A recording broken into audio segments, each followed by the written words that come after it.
with me. Man, Tonyo, good morning. How's it going, my brother? You know what I'm saying? It's your boy Ghost Rider, Big Ghost Rider. Y'all already know, man. It's Cruising with Ghost Rider. It's episode number 26, man. Happy 2026.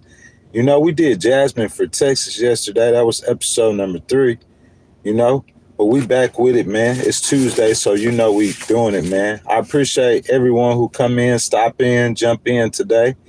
This morning, we're going to be talking about the State of the Union address. I'm saying, if you guys don't know, it is the biggest speech, you know what I'm saying, directional speech, I would say, for the country by the president. You know, later on this month, President Trump going to be giving his State of the Union.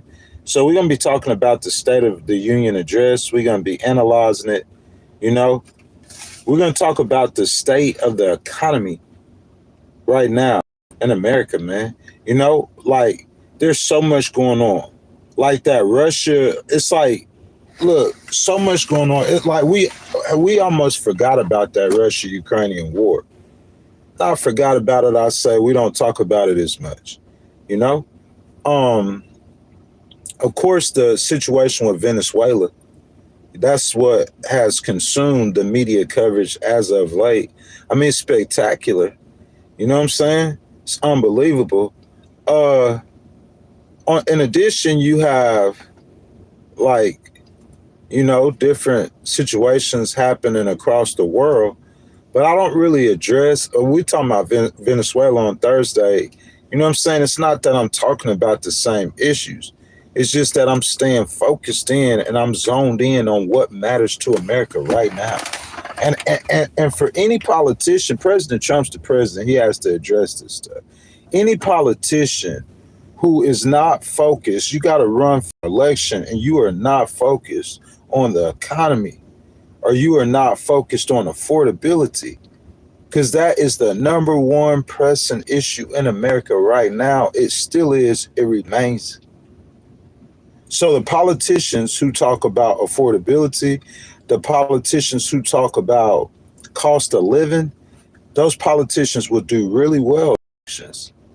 And the politicians who choose not to focus on it or to focus on other things, I don't think they'll do as good. And that's just my personal opinion. So, man, I got some news stories for us today. Like, I'm going to stay focused on the economy.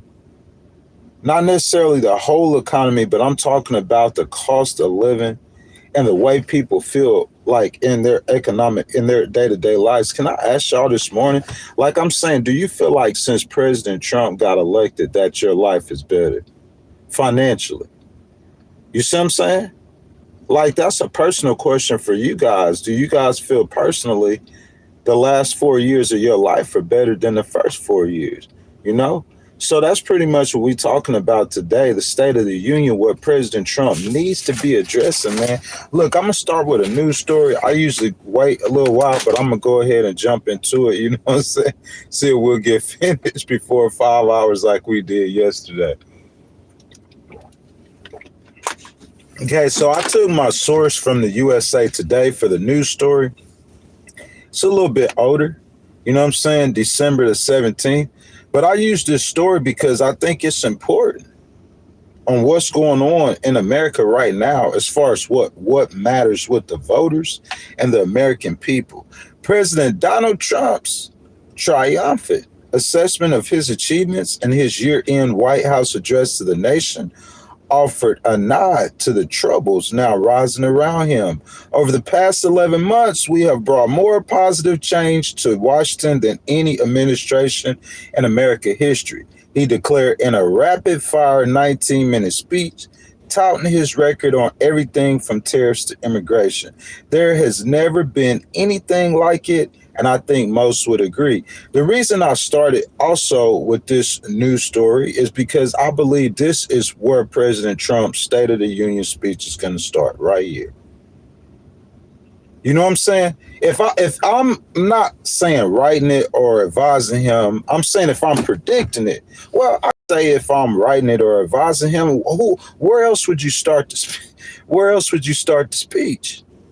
the State of the Union, okay? So we finna talk about what has been going on over the last 12 years of my administration. I'm addressing the American people. It seems like that's a great place to start. Probably the first line that I'm gonna say, or the first few lines I'm gonna say. If he's already said this, over the past 11 months, we brought more positive change to Washington than any administration in American history.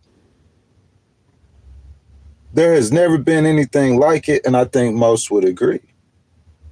What he didn't say is that the jobless rate is edging up. His approval rate is sinking. Republican office holders are increasingly resistive, and the state of his health is attracting scrutiny. Peace deals in Ukraine and Gaza have proven more difficult to deliver than predicted. Now, this is the USA Today, and this is their assessment of it. Jobless rate is not only edging up, I would say, have to say President Trump. I don't know, like, maybe he'll have an explanation for it, you know? Maybe you'll take Ghost advice, and maybe you can put something about the jobless rate in the State of the Union. Listen, when someone making critiques about me, I don't get mad. I don't take it personal. I hear what they're saying. I might get mad too.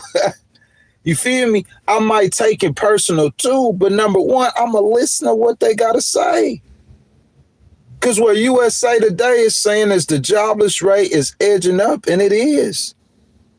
The unemployment rate is at what? 4.6%? It's probably like at 4.7%. When he took over a year ago, it was 4.1%. That's important.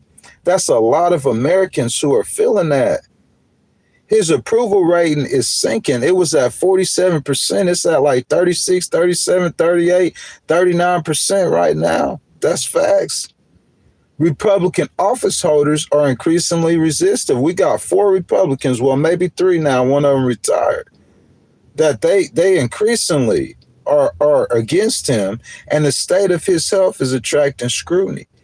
Peace deals in Ukraine and Gaza have proven more difficult to deliver than he predicted. I think President Trump, it would behoove him if he was to address issues or to talk about issues with the American people that they are concerned with, because the midterms in November, that's how you gonna hold on to power. But that being said, Happy New Year, Mr. President. There's no debate that the first year of Trump's second term has been breathtaking in its scope, to the approval of some America and the dismay of others. He has pardoned 200,000 people from the federal workforce. 200,000. Pardon is the word that USA Today used. He's fired, dismissed, got rid of. 200,000. Imposed the highest tariffs since the 1930s. Reordered America's foreign policy priorities, signed more than 200 executive orders, and we talking about in 1 year. He pardoned the January 6 rioters and forced elite universities, top law firms, and television broadcasters to bend to his will. And that's something that we hadn't seen in a long time. We probably never seen it before. I wouldn't say never to say that we never seen it before, but I'm saying we hadn't seen that in our politics in a long time. And, you know, some people, they feel certain ways about it. I'm kind of on the fence. I don't know how to feel, in my opinion, about a lot of stuff that President Trump does. You get that? I'm saying, listen, let me explain it like this, and I think explaining it like this will help you understand. If it was something that President Trump was doing, or I would say if he had those ideas, if it was ideas that he was acting on that was coming from a different president, maybe like a George Bush, not to hate on him, but just a different president who didn't carry him out or enact the policies as he did, I don't know, man.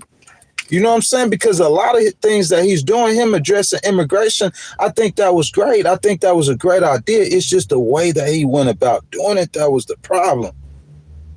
That was the issue. That's what people have a problem with. Him addressing crime. You know what I'm saying? When the last president of the United States just came straight out and addressed crime in the way President Trump has done it, that's been brilliant. But instead of like attempting to work with the mayors, or instead of enacting policies, maybe forceful policies that brought in the DEA or to combat drugs, or maybe forceful policies that brought in the FBI or the ATF against guns in inner cities, instead of using them policies, he used controversial policies to bring in the military. I think that's the main thing about President Trump is those controversial policies. I don't think it's the ideas. I don't think it's the moves that he's making. I think it's the policies that he has that's controversial, that make people, independents like myself, just on the fence with him, not as quick to support him. You see what I'm saying? If you guys have not liked the video, I ask that you guys will like the video, subscribe to the channel. Make sure you guys hit that notification bell, guys. We are talking about President Trump's State of the Union speech that's coming up very, very quickly, soonly, soonly. Okay? USA Today article.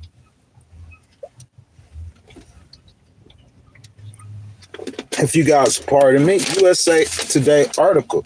We're discussing what President Trump needs to be talking about in that speech. In my opinion, that State of the Union speech, he's going to be telling or addressing the rest of the nation, and he's going to be telling us about the first year that's behind us.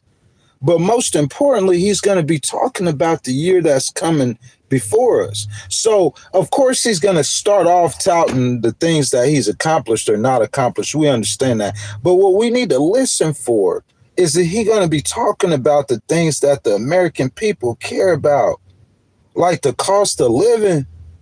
You know what I'm saying? He has exercised unprecedented powers, less constrained by a convention than during his first term. His stamp on the government and even on the Washington, D.C. White House complex, from a huge ballroom under construction to guilt everywhere, will not soon be erased. But not even Donald J. Trump can defy the calendar. He is already a lame duck president. Y'all believe that? This the USA Today. Let's see why they say that. Barred by the Constitution from running for a third term. So they saying, hey, President Trump, people, he can't get a third term already. So this his last, you know what I'm saying, term through his hold on the GOP has been astonishing. The first fissures are beginning to show. Hours before his speech, 4 Republicans in the House broke ranks with the GOP leaders to force a vote on extending expanded premium subsidies for the Affordable Care Act. Guys, do you think that is people splitting against President Trump? What you guys think? I'm going to tell you what that is. Listen to Ghost, because this is really profound. I think after January 6th, if you guys remember, even what Mitch McConnell, the leader in the Senate or whatever, at least on the Republican side, I think after January 6th, a lot of Republicans wanted to break with him. I think you couldn't even get soundbite of Lindsey Graham saying stuff about him. It's astonishing. A lot of Republicans was against him. The thing about President Trump, he has always had the love of voters. I'm not saying the majority of the voters, the majority of the American public, but a segment of the American public, that MAGA movement, has always kept President Trump relevant in American politics ever since he won his first election. So I think that's what that is, man. I really do. Bottom line, that Affordable Care Act, though, in my opinion, is something that'll decimate the Republicans, because that's something that it's something that we watched go in reverse, get worse under President Trump's administration, under his watch. And the Republicans, President Trump, he had a health plan. Am I lying? President Trump, he had a health care plan. He wanted to introduce it. The Republicans, they didn't want to hear it. So what I'm saying is nowadays, the reason why the Republicans are breaking with him, I think it's still because of the people. I don't think it's because President Trump has some kind of iron rod over the Republican Party. It's just because the voters, in my opinion, will pick President Trump over that congressperson or that senator in their district. That's why President Trump so easily could primary him, because he's more popular in the Republican Party or as a political figure than anybody else. But the thing is what's happening now is that the voters are not all the way riding with President Trump on some of these issues. The voters won't ride with President Trump on the Epstein issues. The voters want which one? Who in here right now is a voter? A voter, not a politician getting paid. We talking about a voter who's going to publicly say you don't want to see the Epstein files be released. I don't care what party you in. That don't matter. If you a voter, that's what I'm saying. And the same thing with healthcare. I think that's why those 4 broke with President Trump. I think more than those 4 should have broke with President Trump. But I think it's so bad in their districts, like Marjorie Taylor Greene said, that they gonna get demolished. They don't have a choice. They don't have a choice. They're not scared of getting primary because they know if they vote against the healthcare, they gonna get primaried anyway. You see what I'm saying? I don't think they're scared of getting primary.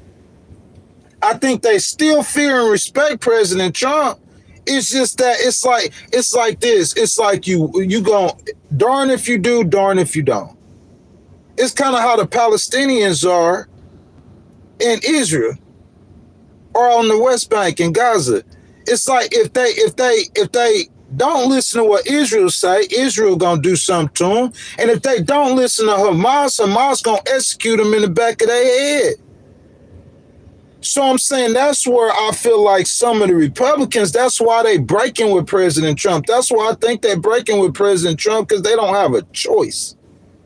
I think in their districts, and I think with their voters, the issues on the table way heavier than President Trump's influence. And we're not talking about with the American people, because the Democrats are going to come out with their angles and their arguments. I'm talking about within the conservative base, because that's what we're going to talk about next, the fissures or the fractures within the conservative base. But I'm saying right now, the number one issue is the economy. And President Trump has to be aware of that. Not the economy, let me say affordability. If we talk about generally the economy, the GDP, I'm going to be fair about it. The GDP is at almost record numbers. Yeah, you could say that's the AI bubble, but President Trump is still presiding over that. So he going to say my growth like 4%. I'm going to reach 5% growth. I'm trying to reach 5% growth. I could do it. I think he could do it too. His stock market record numbers, you could say, yeah, that's the AI bubble. And yeah, you might be right. Trillions of dollars being invested in the AI, but President Trump is still presiding over that. So I'm saying, as he tout those accomplishments, as he touts trillions of dollars in investment in the United States, as he tout those two, that's the economy overall. President Trump, you gotta tout those job numbers too, baby. You done lost a lot of jobs. 3 months of negative job growth, President Trump. You have to address that in your State of the Union. He could have a retrospective view of America, of what he did accomplish, and to stifle the Democratic advance or attacks. He could tell you what he's going to do this year before the midterms. He could tell forward looking. And I'm telling you, when he does that, he's going to have to address healthcare. Because people say this 2026, not only, I said earlier, President Trump had a healthcare plan that got blocked. The Republicans have not introduced any kind of health care, nothing. They're just blocking what the Democrats have. I'm saying, listen, how we are in America right now, there's two decisions on the table. The Republicans are saying that Obamacare is broken and it's unaffordable. It needs to be fixed and overhauled. And maybe they're right. Maybe they're true. I'm not saying maybe. I might know that they are. But I don't think that matters with the voters. All the voters know is that my health insurance was $800 and now it's $3,200. So they're going to blame that on somebody when they go to the voting booth or they don't show up to the voting booth. Because that's just as important. They're going to blame that on somebody. And I'm saying I think the Republicans, because meanwhile, the Republican-controlled Senate had just approved a defense policy bill that reasserted Congress's role in overseeing U.S. tax on suspected Venezuela drug trafficking boats and proposals to withdraw American troops from Europe.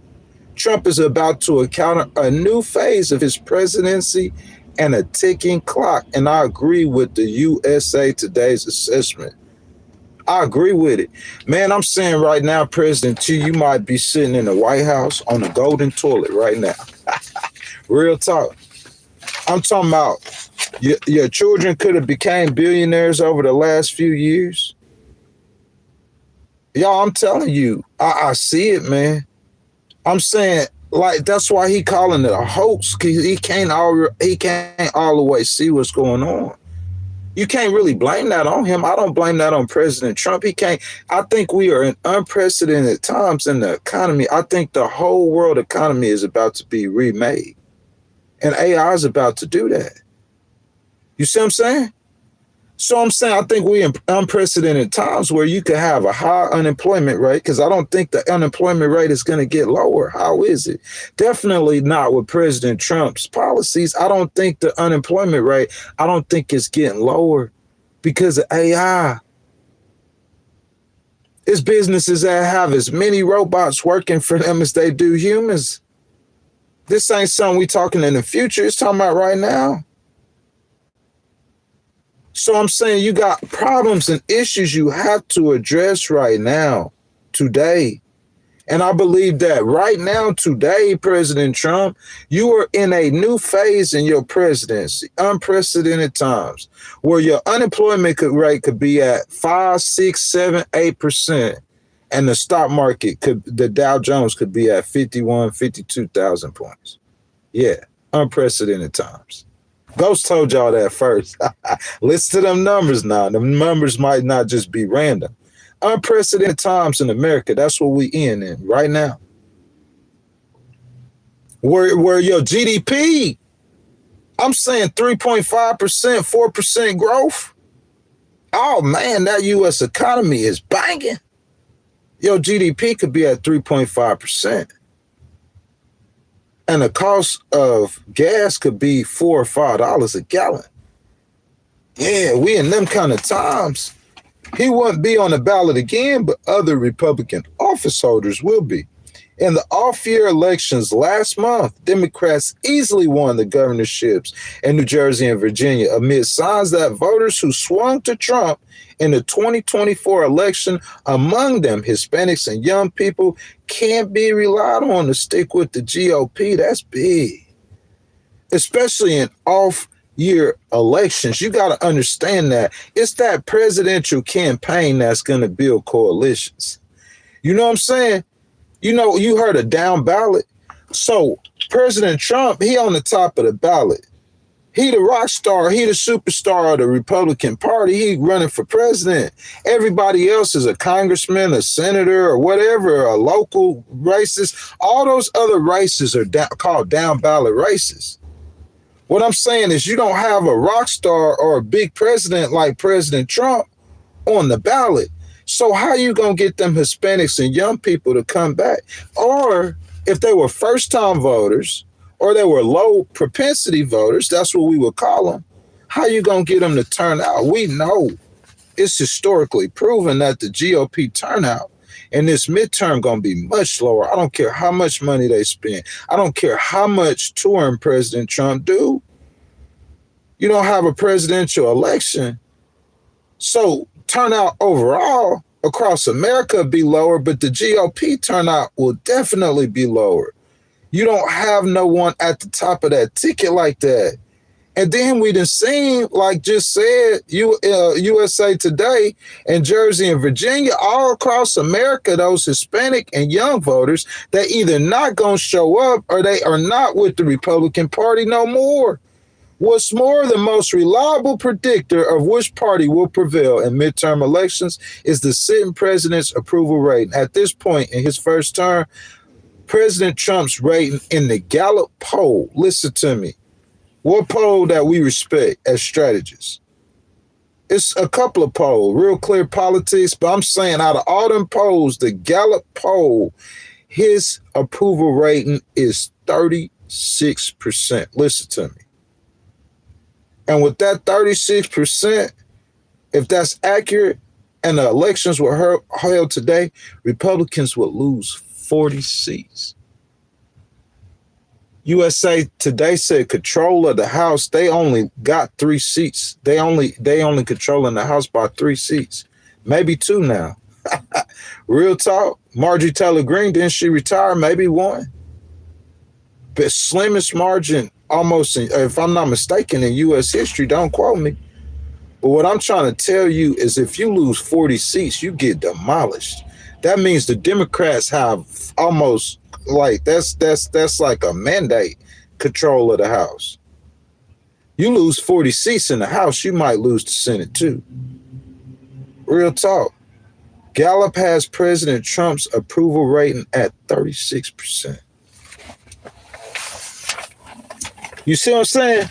You sitting on your gold toilet, bruh. I'm not hating on President Trump, man. I got love for President Trump. I'm just spitting the real. You sitting on your gold toilet, your golden ballrooms, your golden cups, your golden everything. Like I said, things going good for you. You escaped jail. Came richer than you ever been before. That's the situation President Trump is in right now.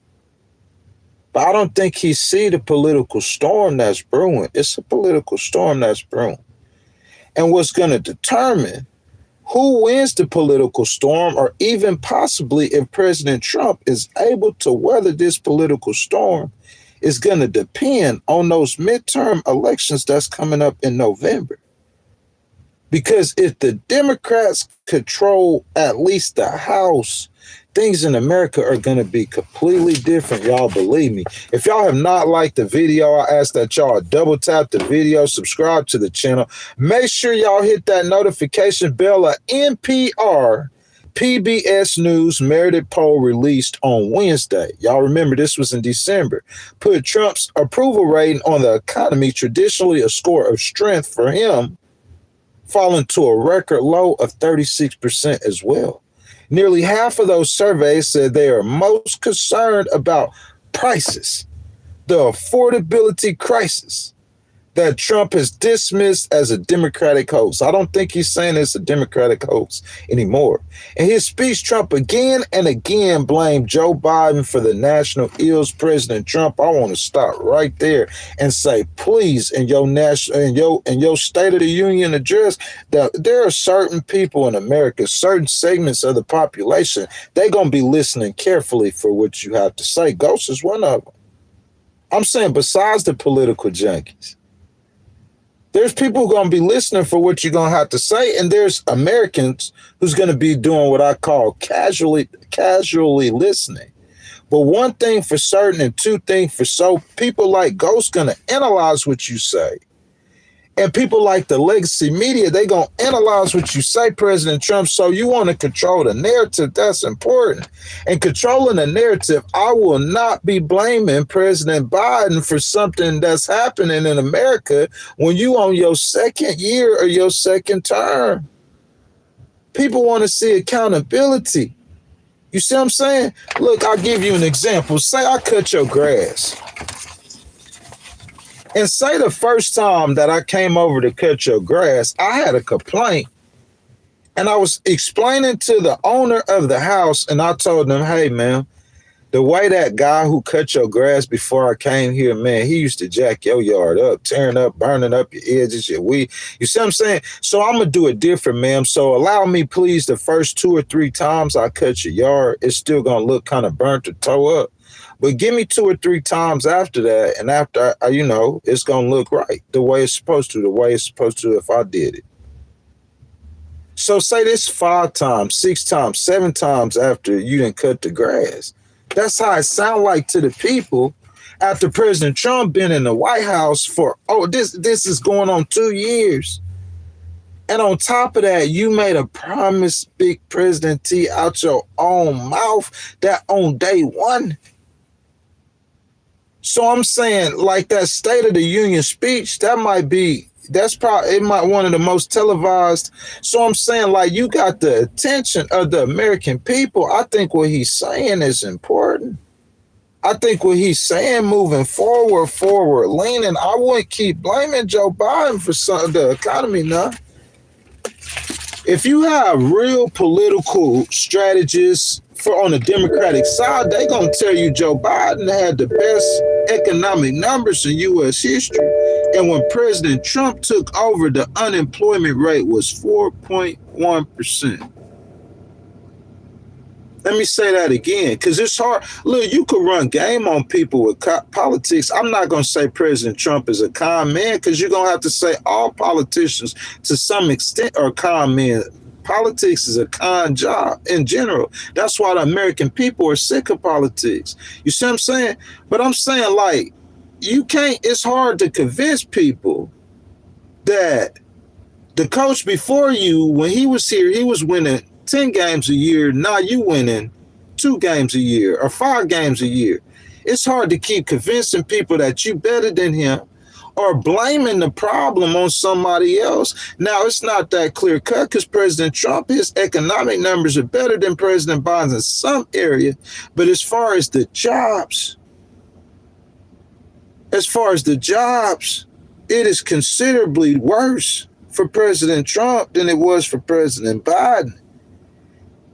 So I don't think blaming President Biden helps. He said 11 months ago, I inherited a mess and I'm fixing it. Yeah, you might have 11 months ago, but now we on State of the Union. We looking at month number 14.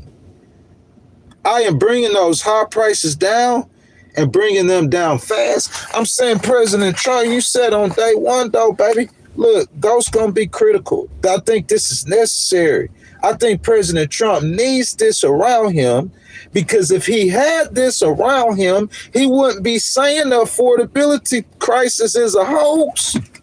If he had people around him, normal, ordinary, regular day people like Ghost, who telling him what's going on, he wouldn't be saying it's a hoax.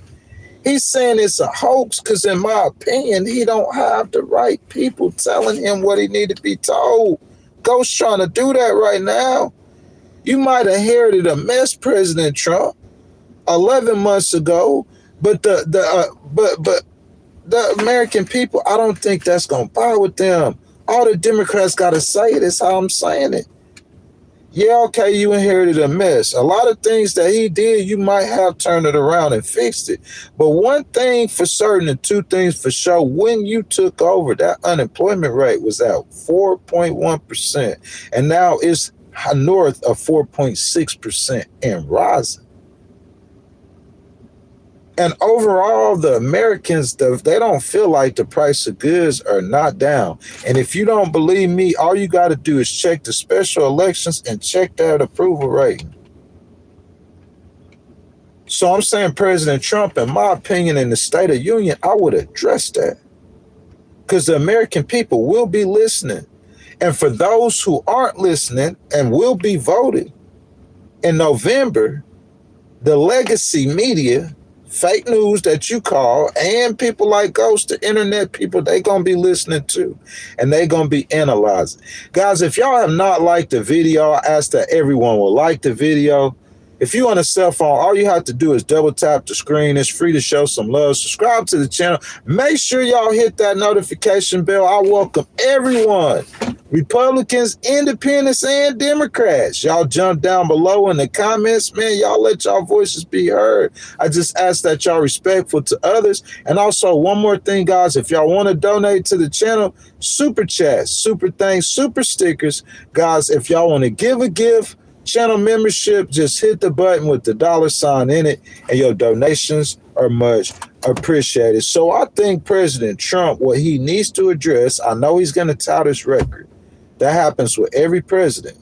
They give you a rundown of their perception of what they've done in their first, however many years or whatever. So I know he's going to do that. One thing I think President Trump has to be able to do in order to be successful in any way in this last sprint. Listen, President Trump was aware of how Congress crippled him in his first 2 years of his first term. He was aware of that. So that's why he came out with the 200 executive orders. Everything he was trying to get done, he was trying to do it real quick. We seen it, right? He got a lot done real quick. That's intentional. Everything President Trump was trying to get done in this, he was trying to get it done quick. But what I'm saying is, if he wants to get anything else really done, he needs some unity. And the unity I'm speaking of, yeah, you need bipartisanship. Of course, but I think, us looking for bipartisanship from President Trump or this White House, those might be auspicious goals and dreams. I think what we really should be looking for from President Trump is unity within his own party. Because with an economy like that and your party splintered or fractured, you're not being able to hold together the core of that coalition. I can promise you that's finna cost you. My source is the BBC. And again, I took it December the 16th, and I chose this story for a reason. The next Republican presidential candidate, he said, is probably sitting at this table. It could be a couple people sitting at this table, he added, in that possible electoral clashes to come, despite a constitutional amendment limiting him to 4 terms. His supporters chanted 4 more years at a rally last Tuesday night in Pennsylvania. Trump said at the time that the final 3 years of his second term all amount to an eternity. But in the cabinet room last week, when talking about proposals or prospects for the 2028 Republican presidential nomination, he was clear. It's not going to be me. Man, we know that, man. President Trump he going to be 82 years old, 81, 82 years old at the end of his term, and we questioning his health right now. So I'm saying realistically, we know President Trump isn't interested in running for another term, man. The next presidential election might seem like a long way off, but Trump's own speculations and certain frictions within his coalition suggests that the jockeying to succeed and define the Make America Great Again MAGA movement after Trump is well underway. In last month's local elections, the Republican Party lost support among the minority and working class voters who helped Trump win back the White House in 2024. And the thing about that, guys, I think J.D. Vance, he's seen that. I think he's seen that. I think that's why he went out and made the comments. If y'all look at that Turning Point USA, did y'all watch that event?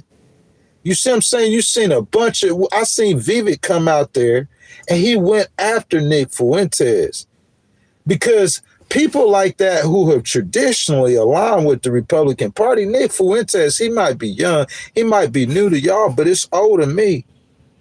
We've seen these problems. I've seen plenty of Republicans have these problems where they've been accused of being racist. Y'all don't remember Kanye famously accusing President Bush after, the Hurricane Katrina of being racist, saying President Bush didn't love black people? You know what I'm saying? Republicans have notoriously had connections with people who we would say, they were So seeing that, like I think JD Vance and them, because they'll have to expand their coalition. Listen, guys, y'all might not hear this from anyone else, or Ghost might be the first one to tell you this, but I think the Make America Great Again movement was trying to keep, I don't want to say keep America, I don't want to say white. I don't want to say keep America white. But I'm saying a handwriting on the wall was seen, like how we seen in Texas. Texas is now majority brown or black. Texas is majority, 40% Hispanic, and I think 22% black, and I think like 60% of the people in Texas are not white. That's what I'm saying.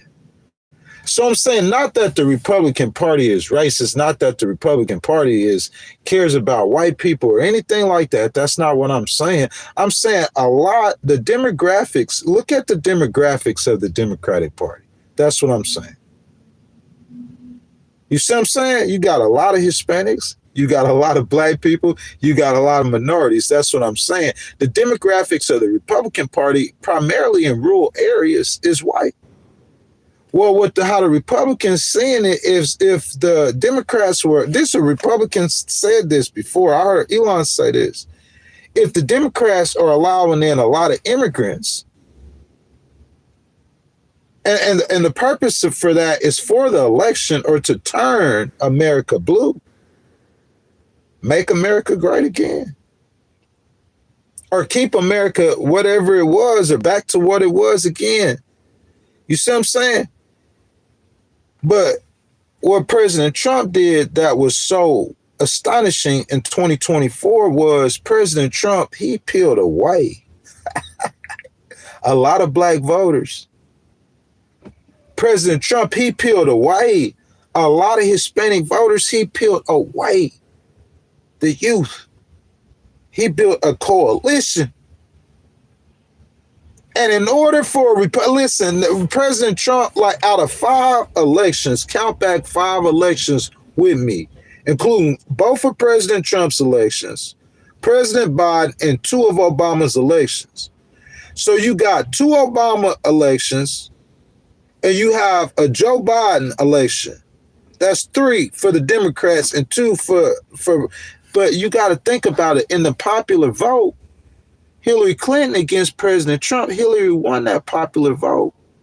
So the Democrats, in reality, even though President Trump is celebrating 2 terms, in reality, the Democrats won 4 out of 5 of the last popular votes. You got to understand that, and you got to understand why. You got to understand why.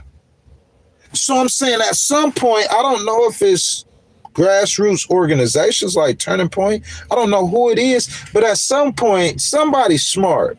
And they say, hey, okay, hey, y'all, you know the Republican, we know how the Republicans get down. Big corporations and big businesses, we give them big tax cuts, you know what I'm saying? And, we kind of like a little traditional. We want our stuff how it used to be, and we can, like conservatives. Yeah, less minority and more white. They're like, hey, we're going to change this, but like, if you don't change this, like, you just going to go back to winning 1 out of 5 popular votes. It's like they came to that conclusion and they got the word out to President Trump and his campaign, and President Trump and them started courting minorities and courting Hispanics and they built a coalition. The youth vote, they brought people into the fold like Elon, strengthening their with the youth in the young community, the tech bro community. Seth Rogen, they brought a coalition. That coalition, not only is that coalition falling apart, I'm saying that coalition that coalition fell apart so hard, it's tearing the real original MAGA movement apart. Members of his team have feuded over policy. Is it over policy? And some, most notably, Congresswoman Marjorie Taylor Greene, have cut ties from his orbit, accusing the president of losing touch with Americans who gave him power. Wow. Marjorie Taylor Greene, man. I think President Trump, she could be a thorn. She could be a real thorn in your side in 2026. She could make a lot of money campaigning for Democrats. She really could. And she could be a thorn in your side in 2026. She could help I think Marjorie Taylor Greene, I think she could help the Democrats win the House back. I think if she waits and try to do it in the next presidential election, or say she doing something, trying to do something in the midterms, and you know what I'm saying, 2030, I'm saying I think she'll end up being like Liz Cheney, where when she was in the Republican Party, she was hot, and then President Trump turned against her and she left the Republican Party. Liz Cheney's not as influential anymore. Y'all feel that? But I'm saying Marjorie Taylor Greene, she's still hot. She out there, boy, The View, everybody booking her, everybody want to hear her, everybody want to see her. I'm saying I think she can hurt President Trump. She can help Democrats win. There has been speculation about fractures within the MAGA base and certain quarters of the international press as well as at home. On Monday, a headline in Washington Post asked MAGA leaders warn Trump the base is checking out. Will he listen? The warning signs are there. While Trump has long been known for being in tune with his base, the months ahead will pose a series of challenges to the president and his movement. Nothing less than his political legacy is at stake. From Vance to Rubio, a team of rivals, okay? It was all smiles and talk of historic presidential achievements inside the friendly confines of Trump's newly redecorated, gold-beaconed cabinet room 2 weeks ago. But the president's aspirants Trump have had in mind as he looked around the table, hinted at just how hard it could be to keep his MAGA movement from stretching apart at the seams. Vice President J.D. Vance sat directly across from the president. As his running mate, he is widely considered to be Trump's most likely heir apparent, the favorite of Trump's sons and libertarian Silicon Valley tech billionaires. I think that's all you need. Silicon Valley, excuse me. I think that's all you need. If the tech billionaires want JD, who y'all think the Republicans who does the Republicans cater to?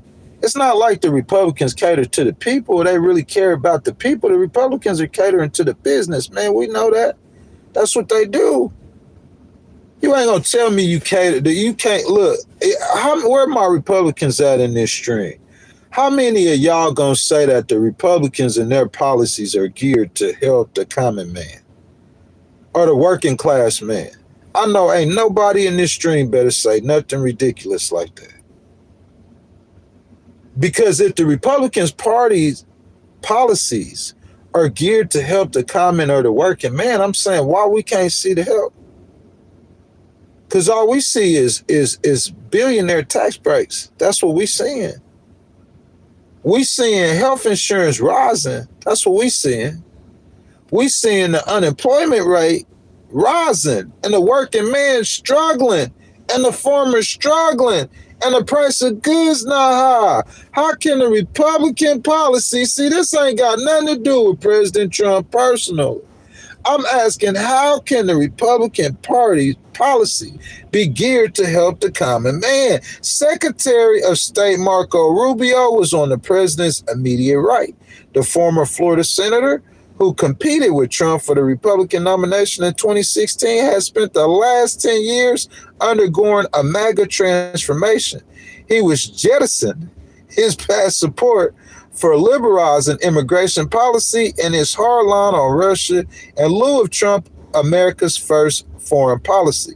But if there is anyone close to an old guard Republican with influence in Trump's party, Rubio tops that list. What they basically saying is Marco is the old guard Republican Party, establishment Republican Party. Okay. Then there is Secretary Robert F. Kennedy. We don't talk about Robert F. Kennedy, y'all. How many of us talk about Robert F. Kennedy running as a candidate for president? But he probably will.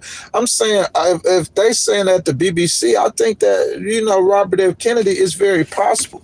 It's very likely that he will run for the Republican nomination as well. And that's somebody I know I don't talk about. I think he probably would do pretty good. What y'all think? I think he would be probably a second choice to J.D. Vance with Silicon Valley. What y'all think? You know what I'm saying? Robert F. Kennedy, whose vaccine,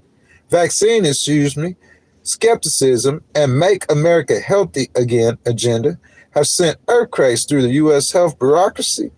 He sat 2 down from Rubio. The Democrat turned independent turned Republican is a living embodiment of the strange ideological bedfellows Trump made on his way to re-election last year. That's how the BBC described it. I describe it as a coalition.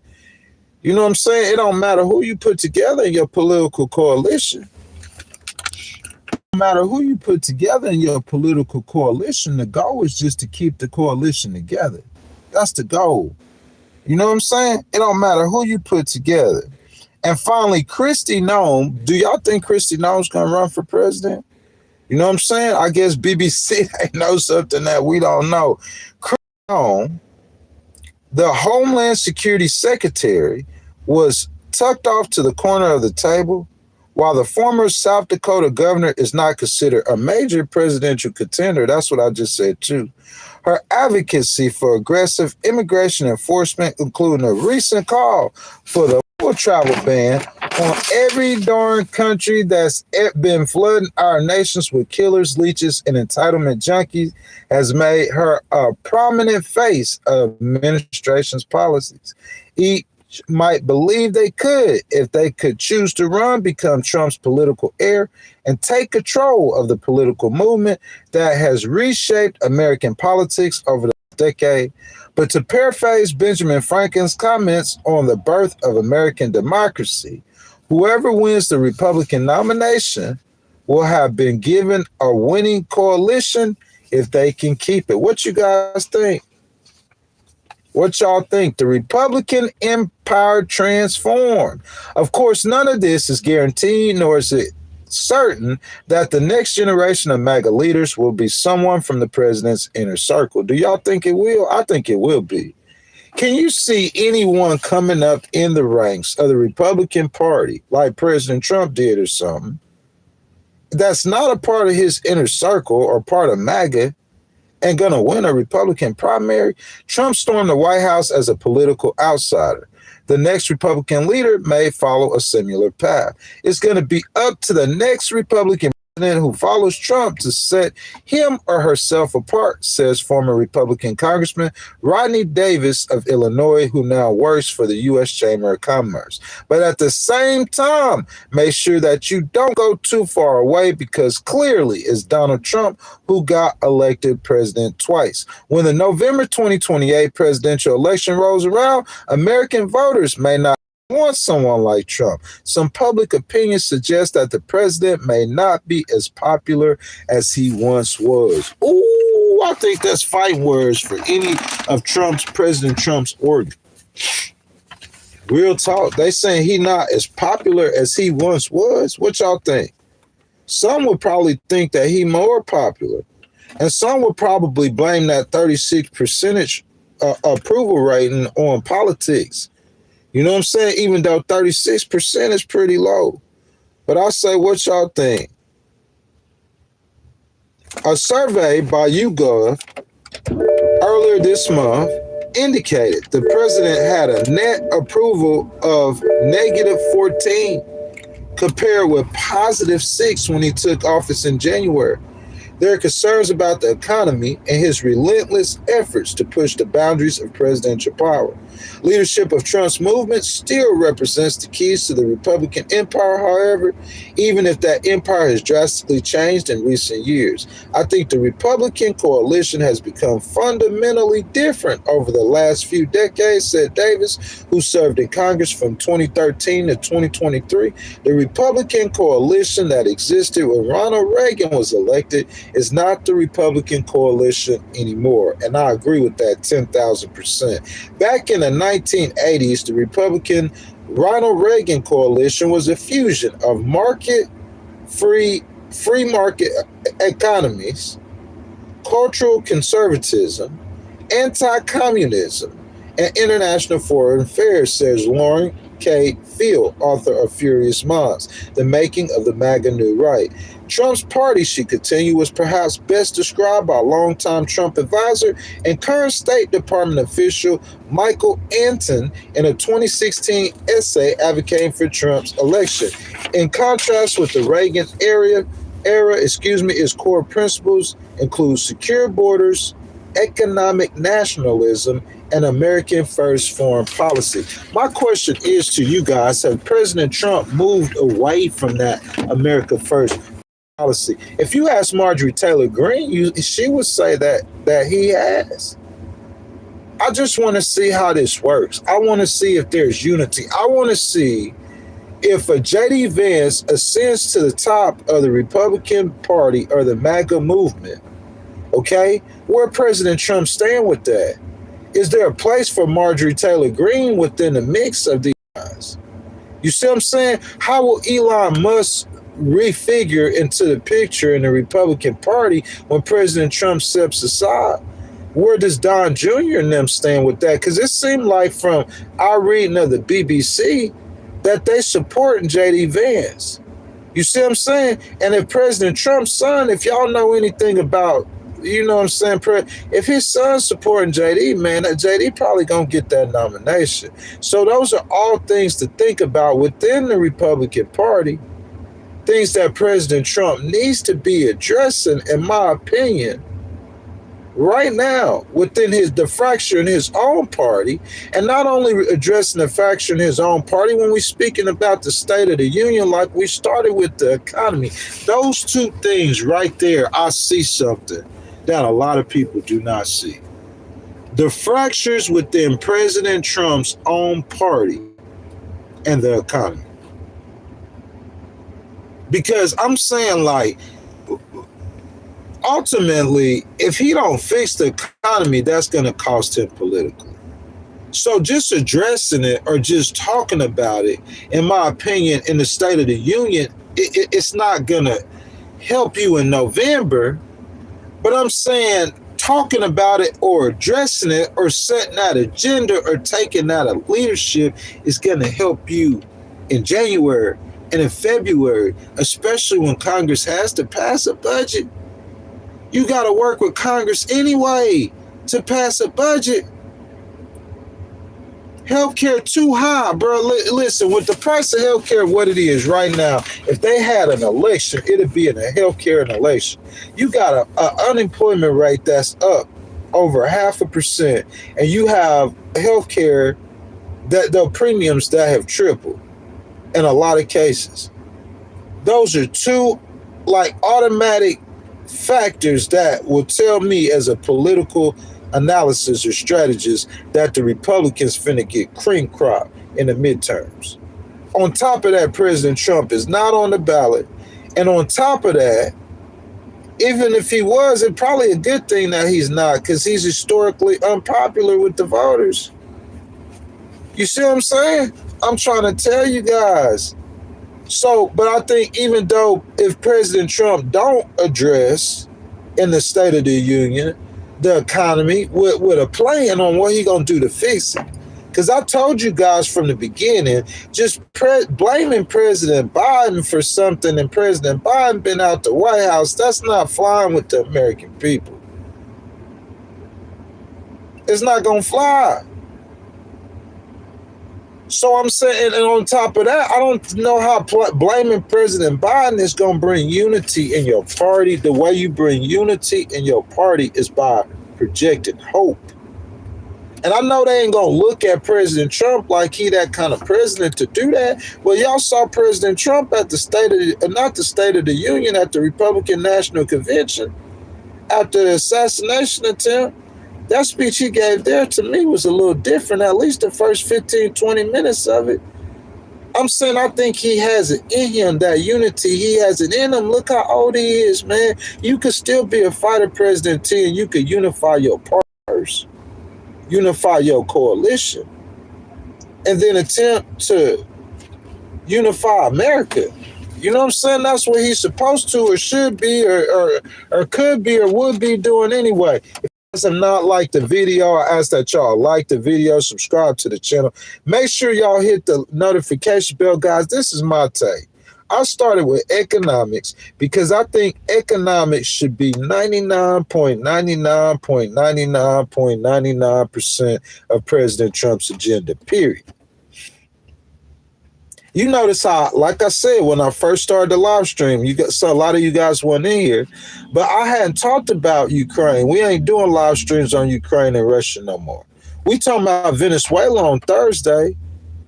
But I'm saying, and the only reason why we talking about Venezuela, because that's a breaking news story, and it's like one live stream on Venezuela, and I ain't talking about, what need to be talked about is the affordability crisis.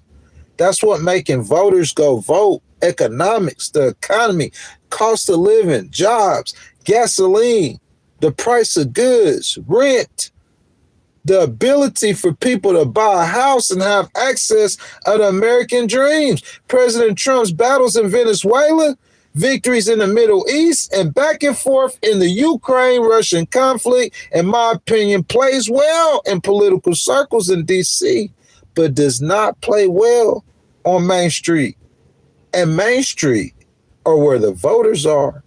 And that's key for this year, 2026, where the Democrats' only goal is to make President Trump an ineffective, lame duck president, meaning they will use congressional tools to be able to bring his agenda to a grinding or screeching halt, or affect it so hard that it is basically ineffective. This is the Democrats' goal. And President Trump has to be aware of that. Not only does he have to be aware of that, I think he is aware of that.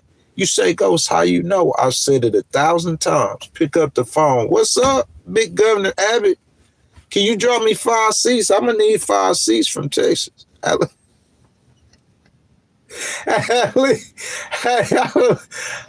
need at least 5 seats from Texas.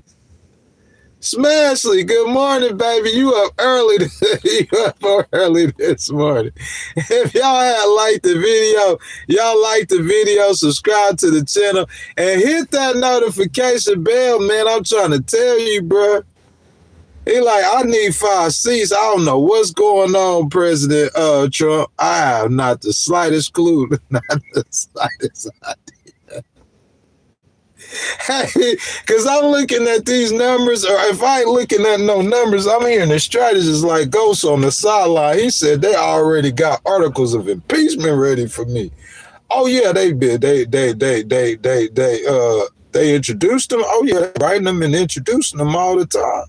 Thank y'all for that donation. If you guys want to donate to that channel, y'all hit that button with the $sign in it, and your donations are much appreciated. Yeah.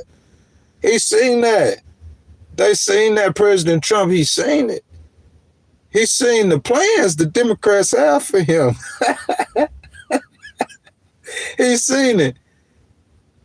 But I'm saying just because you've seen it, I'm saying, can you do something about it with your policies? I think the least that should have been done is a health care bill or a health care plan. The Republicans, I think, waiting, I'm going to talk about this in a second. If they got a plan, we going to give all the people $2,000. I'm saying, yeah, everybody wants $2,000 from the government and from President Trump. Don't we all want it? But I'm saying once the voters turn against you, you ain't on the ballot, President Trump.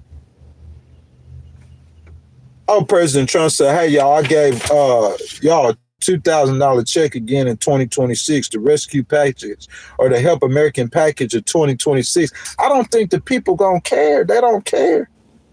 That's just how I feel. That's why I feel like that momentum President Trump had that caused him to win that election, that momentum that he had that caused, he should have never lost it. That's why I said when them first cracks started cracking, and he should have been like President Obama did. He never lost that momentum. He kept doing town halls. President Trump did that the first term.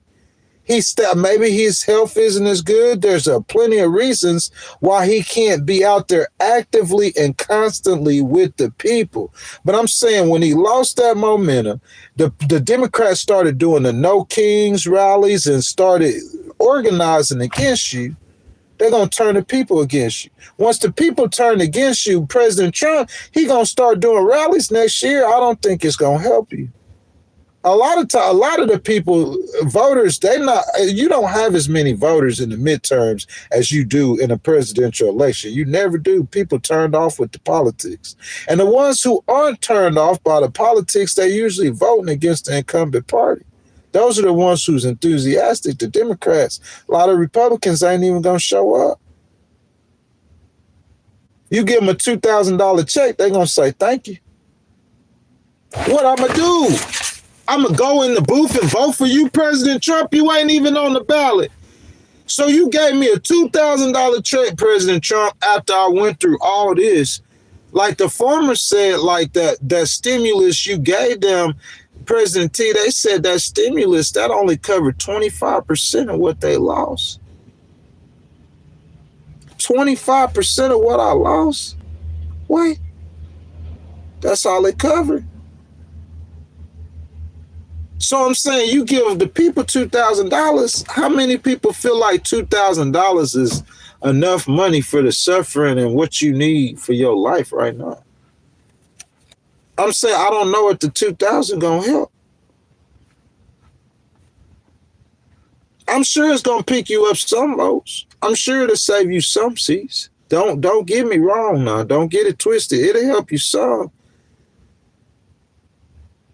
But I just don't know how much. Being aware of economic woes in America, I then talked about the unity or lack thereof, not only in the terms of bipartisanship, but we also looked at the risks in President Trump's own party. I'm saying as a strategist, seeing, or should I say, hearing the complaining about the economy from the voters and seeing his party divided, I don't know what else I can tell President Trump his message should be going into from 2026 and his State of the Union speech. I'm saying if you are aware of that fact that presidents are elected, elections are won and lost on economics. If your economy isn't good, if the people aren't confident on Main Street, you usually pay for it at the polls. And I think President Trump is aware of that, y'all. On top of all of that, if your party is divided, how will you be able to fight against the Democrats? It's almost impossible. How will you be able to get anything done with a divided party? I understand that it could be difficult to accomplish things in America and American politics, and I understand the power struggles. I get all of this. However, for his own legacy and the legacy of the MAGA movement he created, the only way I could see that President Trump will be remembered as one of the greatest presidents, he will have to unify, if not only his party, but the entire nation.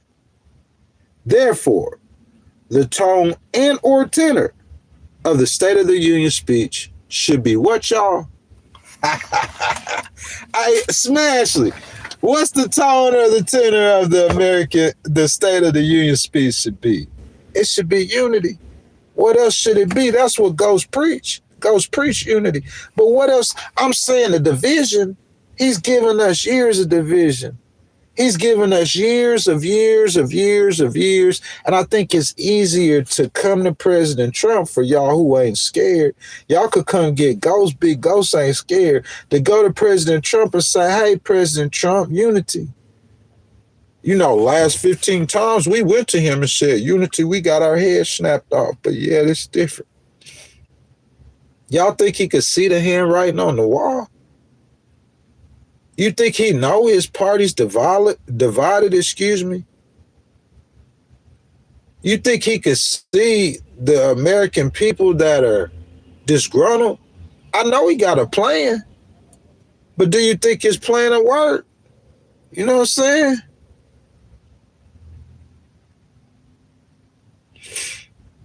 You saying the business gonna pay it and pass along to the consumer? What you mean, Smash? Are you talking about the tariffs? I mean, shoot, I think he did pretty good on the prices. You know what I'm saying? To be able, look, President Trump probably would have had the prices down if it wasn't for the tariffs. But the reason I said I think he did good on I mean, if you saying the tariffs, if you just look at overall the way the price of goods are right now, it has not changed. It's ticked slightly higher. Some things are slightly lower nationally. It depends on where you live at.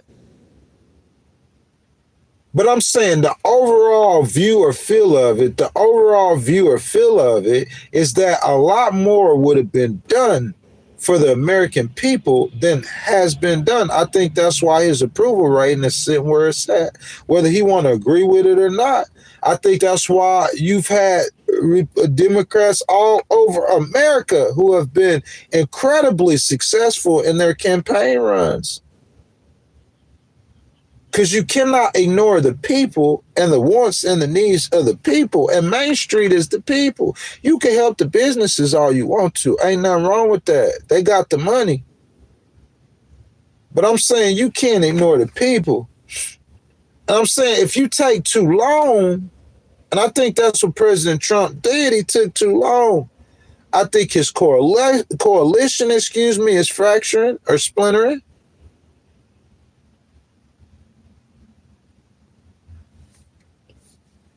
I mean, shoot, y'all tell me what y'all think. I'm serious. I think his coalition is fractured and or splintered. I really do. Tell me why you don't think that. Because you ain't watching. What you watch? Listen, all of President Trump, all of the Republican and the conservative internet and media on the internet, all of them are their message ain't even the same. Does Tucker support Israel? Does Candace support Israel? Does you want me to keep going? These are all the ones with millions of views. They all conservative, they all Republican, and ain't none of them supporting Israel. And President Trump, according to BB, is the biggest ally to Israel. Their message ain't even coherent. I don't know if the Democrats have an incoherent message. Even the moderate Democrats who aren't liberals, like they still ain't gonna really say nothing against transgender rights. They still like really all on board with abortion. They still all on board. The Democrats are more coherent with their strategies to me and their policies.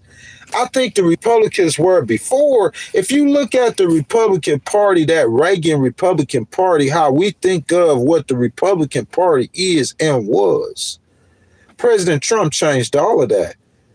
After he leaves, what remains or what becomes or what the Republican Party is now, after he's gone, that's yet to be seen. But I'm saying you can see the power struggles are already, that's what I think it is behind the scenes. I think it's power struggles. I think certain people are aligned with certain people within the MAGA movement and the Republican Party. And without President Trump at your head, I don't know if it stays together. I don't know if it don't fall apart. We're seeing it right now.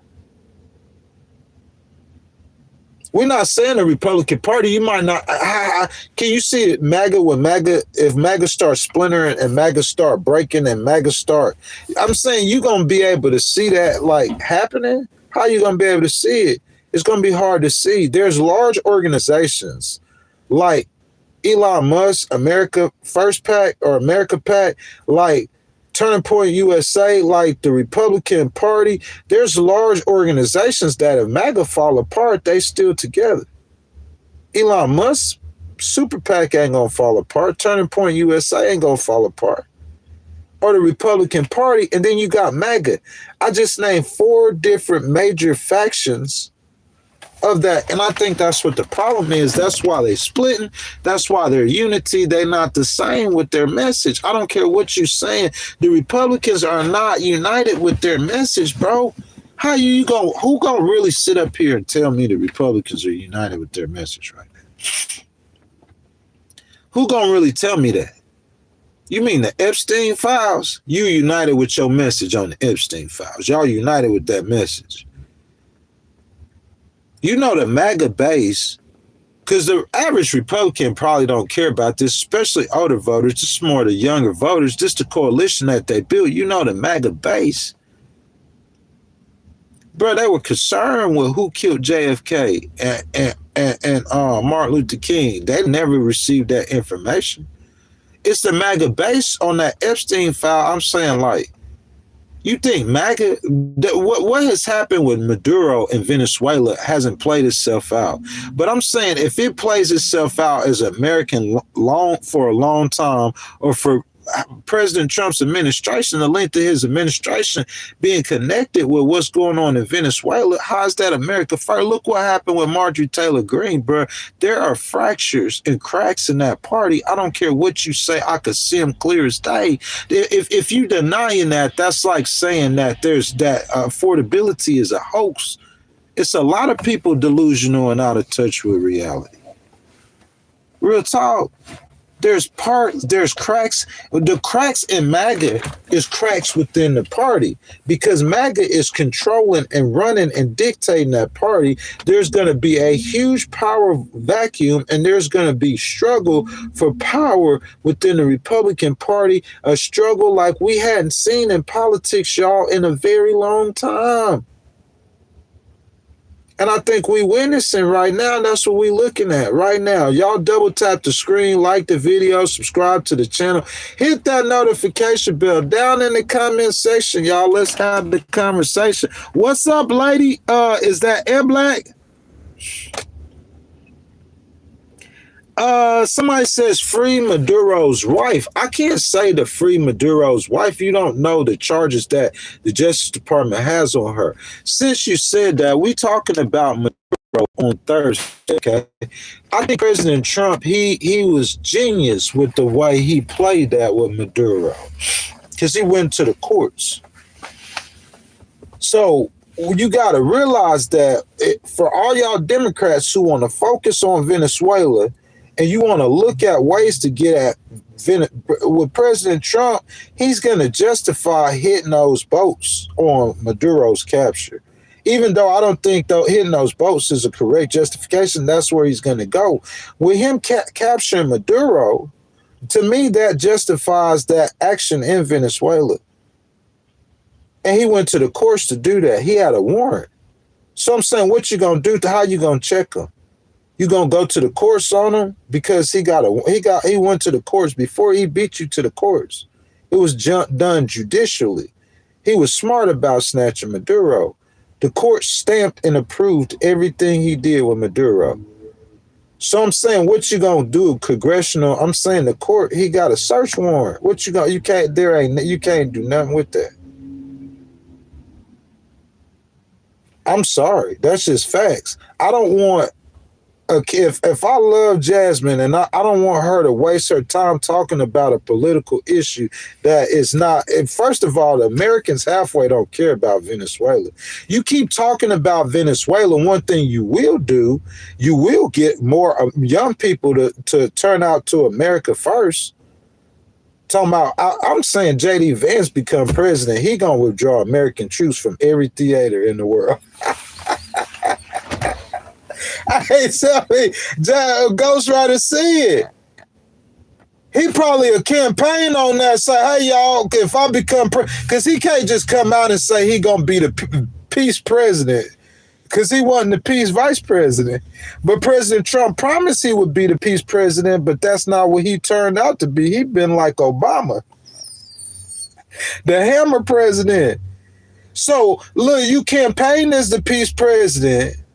You see what I'm saying? So he gonna come out, JD gonna say what? Now he gonna have to be like Joe Biden and like, I'm withdrawing all the troops. Because I'm saying the young Republicans, young Democrats, young voters, they tired of getting bogged down and fighting these endless wars over. And young people have always been against that, always since back in the hippie days in the Vietnam War. So I'm saying losing the youth in your coalition, and if the Democrats were smart, they would use that to help pick up some voters. That's a very good point, though. Maduro's wife, I don't know what charges that they have on her. That's what I'm saying. I've seen some people, they read the indictments, though, that they have on her. I know that it was her nephews. Listen to me.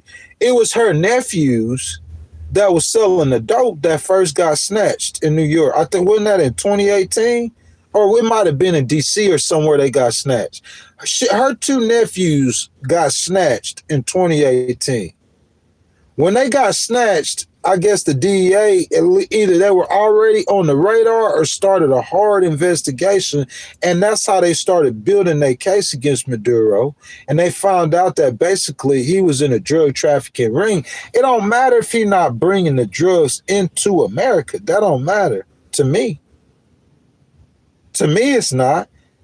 Everybody say, hey, he ain't bringing them drugs into America. Of course he not. After his two nephews got arrested, you wouldn't bring them into America anyway. He ain't gonna sell them to your kids. He just gonna sell them to your neighbor's kids. He ain't gonna put poison in your dog's food. He gonna put poison in your neighbor's dog's food. You okay with that, though? Oh, he not selling the drugs in America. You okay with that, ain't you? Oh, he wasn't selling the drug. You okay with that? You okay with him over there killing the kids in the United Kingdom? He could go kill the European kids just like it just ain't American kids. You know what's gonna happen? Eventually, you're gonna get tired of what he doing too. So they was gonna do what same thing President Cook. So you know what he was gonna do? You know where he gonna turn them drugs? You know where he gonna turn the drug boat? He got to get off the drugs. It's a product. Why would he pass America and the market that America has and the money that America has? You know, all Americans a quarter of Americans are drug addicts. I hate being like that. Really, 80% if you count the prescription drugs. Your psychiatrist is taking Zoloft. Real talk. So I'm saying, like, why would you pass up America and all that real estate and money and the aptitude for the drugs? They want the drugs, the appetite for the drugs. Why would you pass up that to go to Europe? It's a reason why he's selling them drugs in Europe and not in America. But if he's selling it to their kids, I'm telling you, it's just a matter of time. He gonna be in your neighborhood. I'm gonna go all the way to Europe, Venezuela. I'm selling them out, selling to Europe. Oh, you are?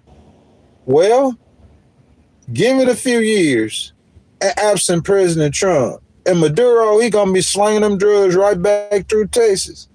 I mean, running the cocaine. The reason why he going to Europe because the DEA done ran him to Europe. I guarantee you, the DEA, that's all they do is pick off drug dealers constantly. They know everything that's going on all the way across the world.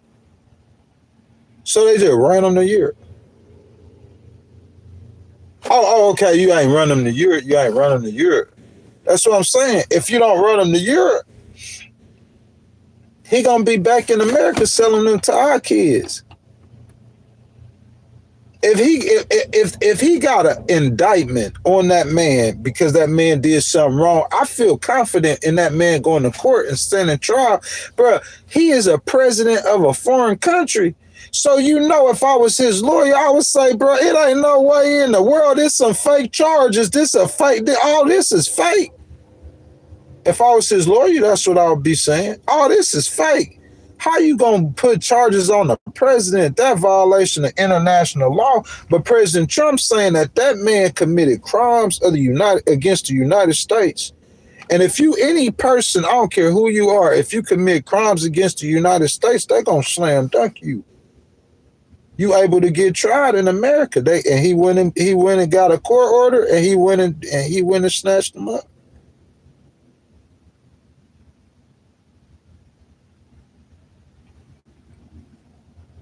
I don't know what you're gonna do against that, because the court gave him the court order.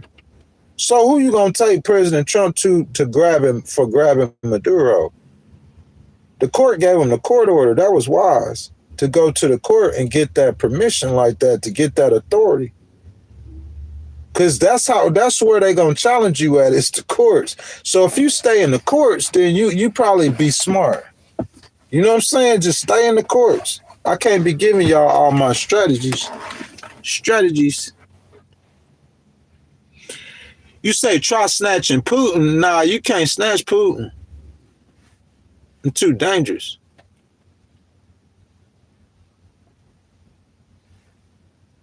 I'm saying American soldiers got shot during that operation. Y'all are aware of that, right?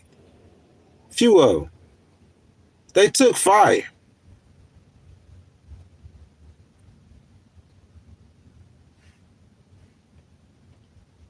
I'm saying if President Trump went back over there and he tried to snatch your girl, it's not finna be that easy. You might be a war. You might have to take some troops in there. Cause see, I'm not familiar with the operation. I'm just a strategist or just ghostwriter. So this is what I'm saying. I would think that you would want that situation to be between whoever going to extract him or arrest him and the security forces in that spot, in that location. You don't want the military, their military spot. You don't want none of that going on. You just want to get in there as fast as you can and have it a shootout between them Cuban mercenaries or whoever they are that was protecting him and those Green Berets you got or whatever going to get them. I'm saying they prepared for you to come back. I guarantee you Venezuela has taken steps for you not to grab a girl like that. That's why she probably on the phone agreeing with Marco with everything he's saying. Then the military came in, the Venezuelan military probably came in and assured her safety. That's what make her talk bad. That's what's going to make any leader talk bad. They got people with guns behind them or protecting and defending them or executing their words. That's what I think happened. I think it'd be a lot harder to snatch her. I don't know why he left her in power. I wouldn't have left her there. Miss Maria Machado needs to be the leader of Venezuela, period. I don't care what nobody say. That's what Ghost said. If you think you're smarter than Ghost, you think you're smarter than Ghost. I said Miss Maria Machado need to be the leader of Venezuela. Go have an election in Venezuela. I know President Trump, you ain't trying to pick the leader. You can't say you from the people now and be trying to pick their leader. Don't play now. Those people in Venezuela, let them pick their own leader. You're going to end up with Iraq for real. Let them pick their own leader. Have an election. And put Miss Maria on the ballot. I know they already got a president that was elected, but it's because Miss Maria got 93% approval. She got 70% of approval of the Venezuelans. Miss Maria's election, she won it with 93% of the vote. She ain't win a Nobel Peace Prize for nothing, bro. Put Miss Maria on the ballot. They illegally stopped her from running.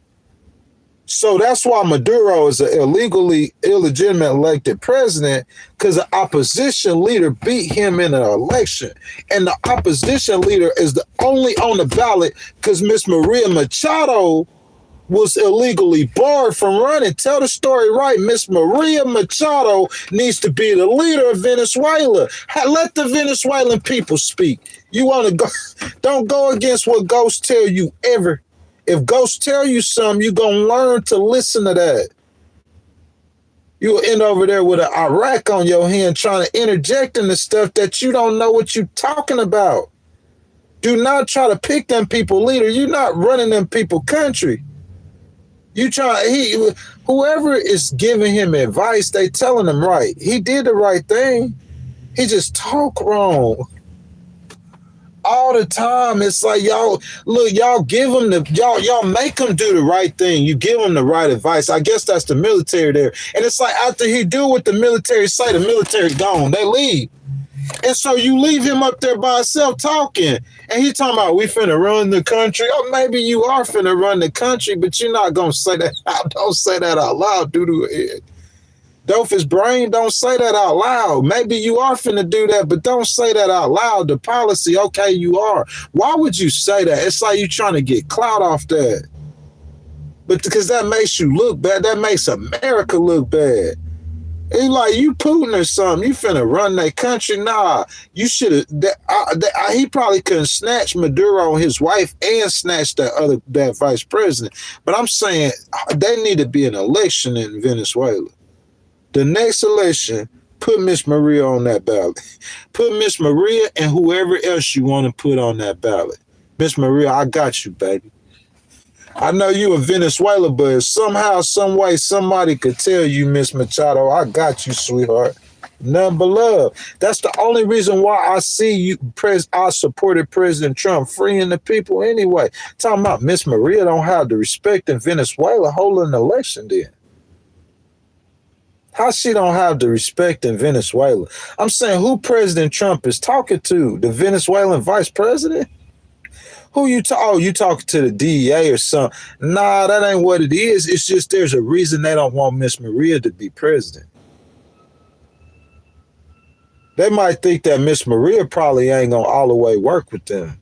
Miss Maria probably gonna buck against their system. That's what the truth is. Because that's the kind of woman Miss Maria is. She probably gonna do what's right for the Venezuelan people. She probably not going to be all the way letting America the oil companies just do what they want. That Miss Maria probably going to buck against the system. She's so super popular with the police. I hate my man. She's super popular with the Venezuelan people. And the only reason why the guy who might become the president of Venezuela in the recent future, the president-elect, the only reason why he the president-elect because Miss Maria couldn't run. Because the Venezuela, Machado, he feared her too, just like President Trump. He feared her too. Oh yeah, she illegal. They made her illegal. She illegally take her off the ballot. Put Miss Maria on the ballot. It's a reason they took Miss Maria off the ballot. They don't want Miss Maria to run. They don't want Mr. Maria to be president. They got kingmaker situations all over the world. They do that all over the world. They got those situations where they're trying to, for some reason, they want to prevent Miss Maria from being president of Venezuela. That's what I believe. You can hear President Trump's voice. What? For real, that's how I felt. What? Say she don't have the respect. What? You ain't see the election results in Venezuela. Go look at those election results when she was running elections. How you win a Nobel Peace Prize and you ain't got the respect in your country? What? That's what I'm saying. Sometimes President Trump, I don't understand what he be saying. That sound like, because President Trump, we know you wanted to win the Nobel Peace Prize. And we know Miss Maria won it. And we know you was probably kind of salty about that, President Trump. Now you saying she ain't got respect in her country because you salty. Because she won a Nobel Peace Prize. Is that what it is? That woman is the most popular person in Venezuela, period. Point blank, period.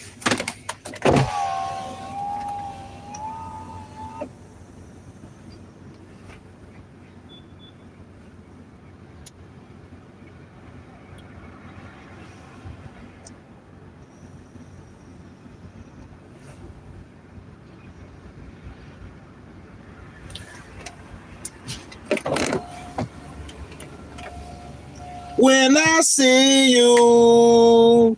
I see you, Hey, Nick, that's going to be our new song, baby. You hear me? That's what we going to tell them. Smashley. When I see you, when I see you.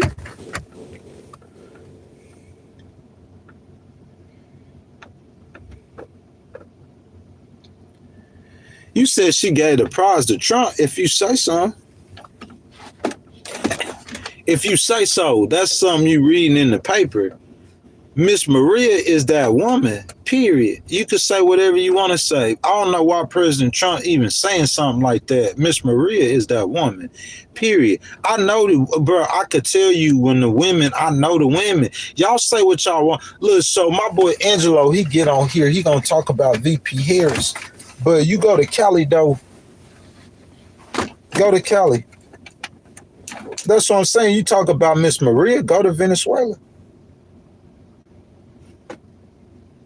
You talk about, go to Cali. VP Harris is mad. They love VP Harris in California. If she would have won for re-election, she would have won easily. If Miss Maria won, and that's what I'm saying, the same thing with Jasmine. The same thing. I know what I'm talking about these women. And not only that, the people adore them. You see what I'm saying? Like, VP Harris had to run. She became the first female vice president in the United States. People don't have no respect for no real stuff and respect for the fake stuff.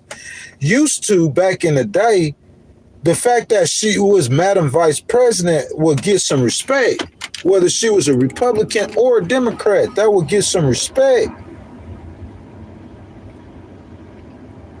You see, you see what I'm saying?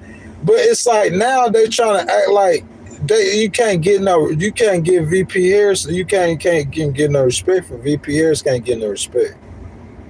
She was the first female vice president, senator from California, attorney general. She clouded and goated, man.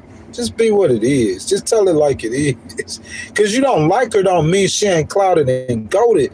That's just like I say this all the time. I don't like Kirk Cousins because he played for the Falcons. I never had nothing against Kirk Cousins, but now he the Falcons quarterback and he think he gonna beat the Saints. I don't like Kirk Cousins. You understand that? But I'm not gonna say he not a good quarterback or a decent quarterback because I don't care for him because he played for the Saints. I mean, he played against the Saints. You see what I'm saying? I recognize talent regardless. And I'm trying to tell you, you might not, that's like, it's hard for y'all to judge me because I'm not a Republican or a Democrat. So you know I'm fond of some Republicans. And you know I'm fond of Democrats. You know that. What I'm trying to say is Miss Maria, is she a conservative? If she's not a conservative, that's why President Trump don't want her to be the leader of Venezuela. If she's not, I hadn't even researched that. See, I'm not trying to be messy. But I thought about that. Is she liberal or in the liberal party? If she's not a conservative, see, Putin, if I'm not mistaken, he a conservative. Conservatives across the world unite. Elon and President Trump, they support conservative leader. They were supporting a conservative leader in Germany in the German election. So they gonna support, they probably ain't support Miss Maria because she probably liberal. That's the reason Miss Maria is the best thing for Venezuela. Period. That's the reason why he ain't been right. He ain't had Miss Maria the point person. It's like a clout thing. It's an ego thing. You trying to run them people country, you need to let who they want their leader to be. You need to get up. Whoever you said she don't have the respect. How she don't got that? She don't need no respect. She got 70% approval rating in Venezuela. What polls you looking at, President Trump? Miss Maria got a 70% approval rating in Venezuela. What polls you looking at? She won her election by 93 percentage points. What polls you looking at? She was illegally banned for running for president. That's the reason she didn't beat Maduro. What polls you looking at? She don't respect. You mean she don't have respect of the military? That's what he was trying to say, I think. You know how I could finish people? I just see what he trying to say. He ain't explaining it good. That's the problem. He don't need no politician. They explain themselves perfectly when they running for president. when they running for that political office, they explain themselves better than you ever heard. But I'm saying, like, after they get there, they don't care. They just go up there and tell you anything. He ain't explaining himself good enough. She probably don't have the respect of the military. She got respect of the voters and the people of Venezuela. Who she don't have the respect of? The Cubans? Of course, the Cubans who are scattered, who are running Venezuela. Of course, they don't respect her. She opposed Maduro. She opposed their drug dealing regime or whatever they got going on. She opposed the order. Of course, she ain't gonna have respect. I'm telling you, you put her, the Venezuelans. That's what matters. She might not could get it started right now, but let her win the election. The courts behind her, the Constitution behind her, the military. They gonna have to get behind her. You went and snatched their president, and you kept their country state intact. After you snatched it, imagine if China come in there and they snatched Donald Trump from the White House.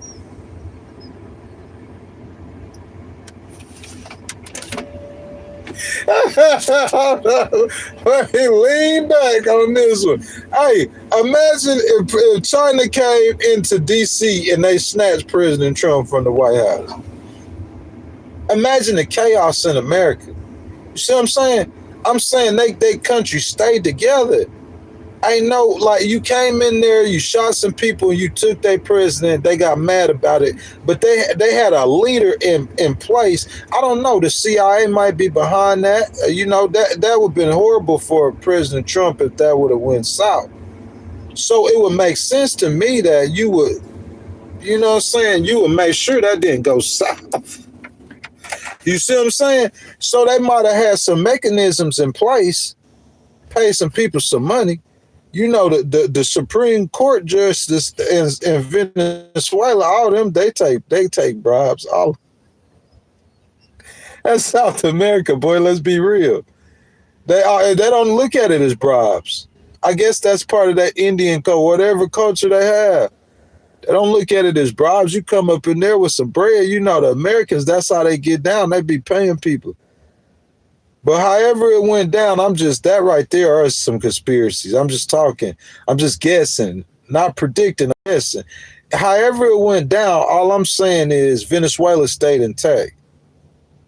It seemed like you come snatch President Trump and Melania from the White House. I don't know what's going, but I guess stayed intact. The court stepped up. They named her vice president, but I'm saying Miss Maria got the support of the people. That's what I'm saying. President Trump, you saying the Venezuelan people have an opportunity to be free. Free them. Free the Venezuelan people. The Iranian people going through this. Free the Iranian people.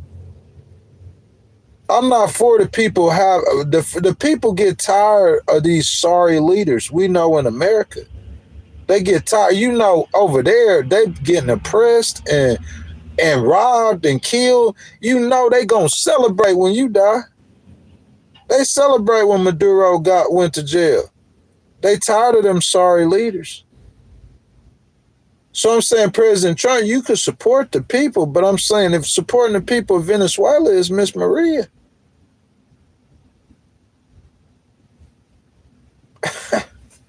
Miss Maria. That's supporting the people, bro. We want Miss Maria. You will listen to ghosts tell you any other thing. I'm trying to tell you what you need to do. Have an election and let Miss Maria run again. She don't have the support of what?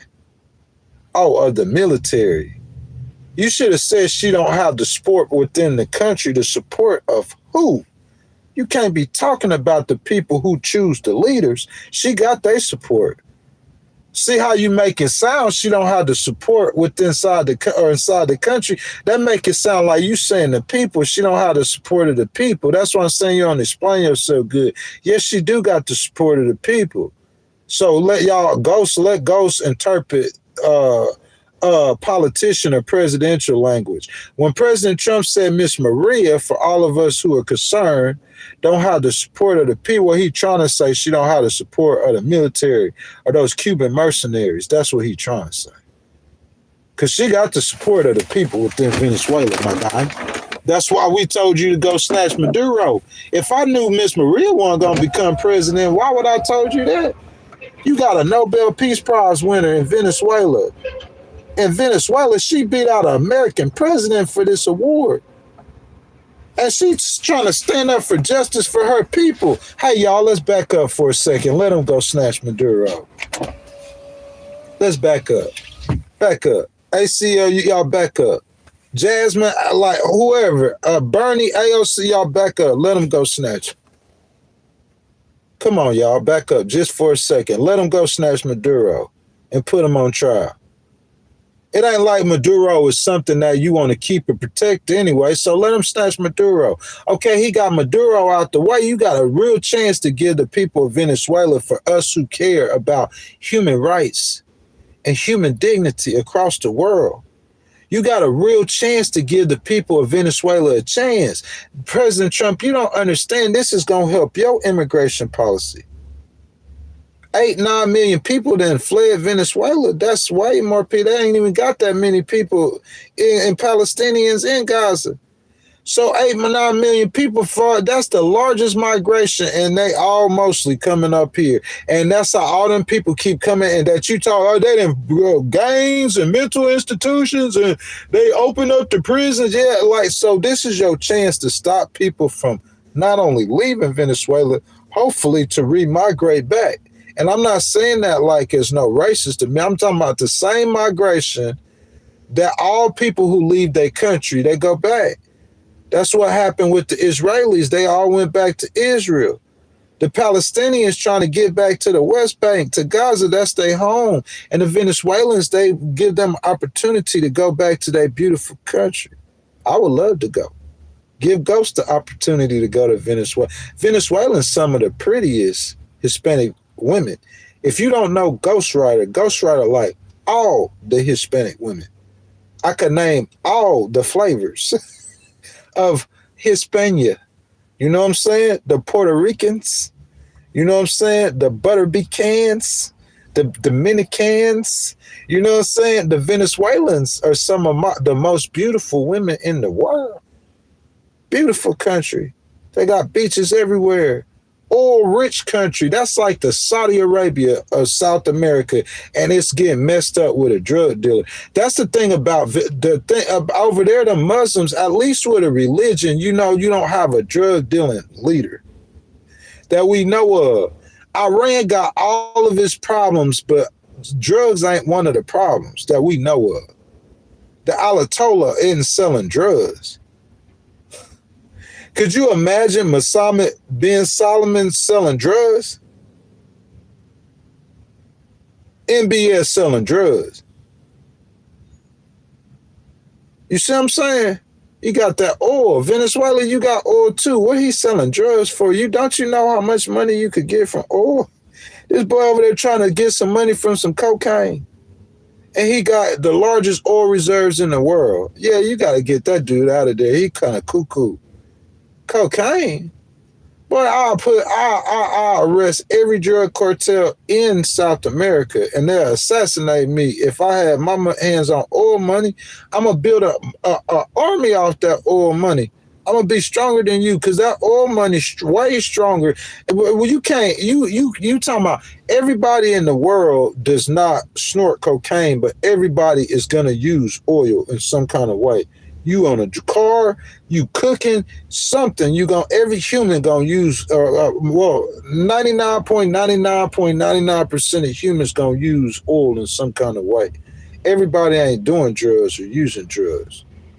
I win. I get more power, more money, more everything than you.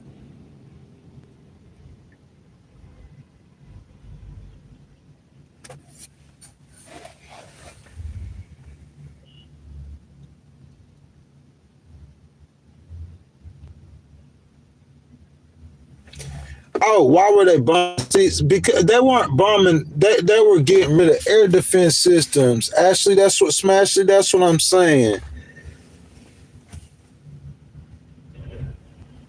It might not be from crude oil, but I think they transfer and make and like I'm saying, like, oh yeah, you saying that's from that other stuff, the whatchamacallit minerals. But I'm saying still and all, if you're not cooking, still and all, bro. Everybody using that petrol. Let's be real now. Come on. Transportation. How you getting there? Airplane, train, bus. Even if you're not driving a car yourself, everybody using that petrol. We just talking about gasoline. They use it for more than gasoline. That's all I'm saying. You get me on the fact. Some of y'all factual people, you know what I'm saying?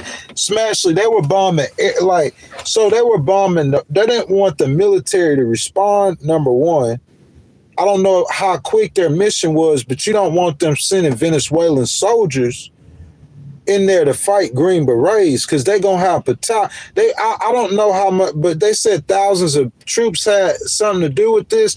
Who actually was on the ground with Maduro? They didn't have no thousands of troops in there. I don't know that, but I'm telling you, I know that they didn't. They probably mean thousands of troops overall. With America has something to do with it. To go snatch Maduro, I can't see you with probably more than about 200 or 300 people. 200 or 300 seem like a lot. You talking about Green Berets, you don't need that many of them. Just a few of them. You talking about some of the best trained soldiers in the world.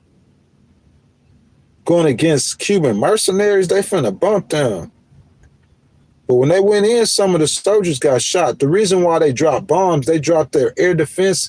So you don't want them sending battalions of Venezuelan soldiers while you trying to snatch the president. Imagine you got 200 Green Berets trying to snatch the president and they send 10,000 Venezuelans show up and you can't get out of there.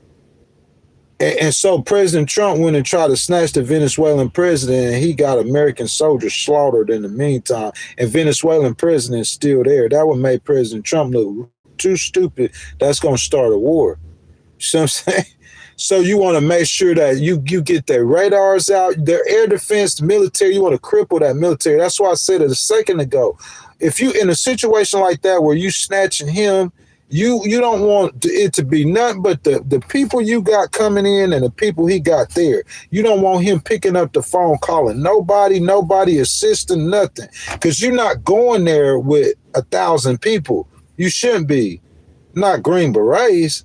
They should move. How many they moving? They platoons. You probably about 28 of them.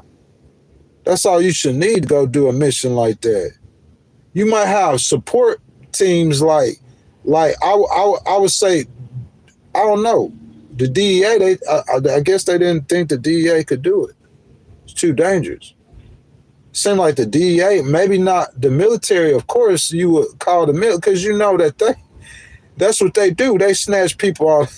You know what I'm saying? That's their job. But I'm saying the DEA, they should have some critical teams or some that could get down now. I'm talking about the DEA. In some instances, being in the DEA more dangerous than being in Afghanistan. You think it's a game? Why you think President Trump, he ain't went directly at the Mexican cartels? That ain't no game. Them boys, they'll kill you individually. They'll come find your wife. They'll kill your wife. They'll snatch your wife at a grocery store. They'll behead your daughter and send her head back. It's a little harder to do that in America, but that's what they do to the cartel do to the Mexican officials what they please. The only people safe really in Mexico from the cartel is like the president and maybe 4 or 5 other people. Anybody else, the cartel in Mexico, they could get to you. They didn't kill the Americans before too. You know what I'm saying? So yeah, Smashly, that's why they did that. They want to make sure that the Americans weren't, the planes and stuff weren't shot down leaving Venezuela.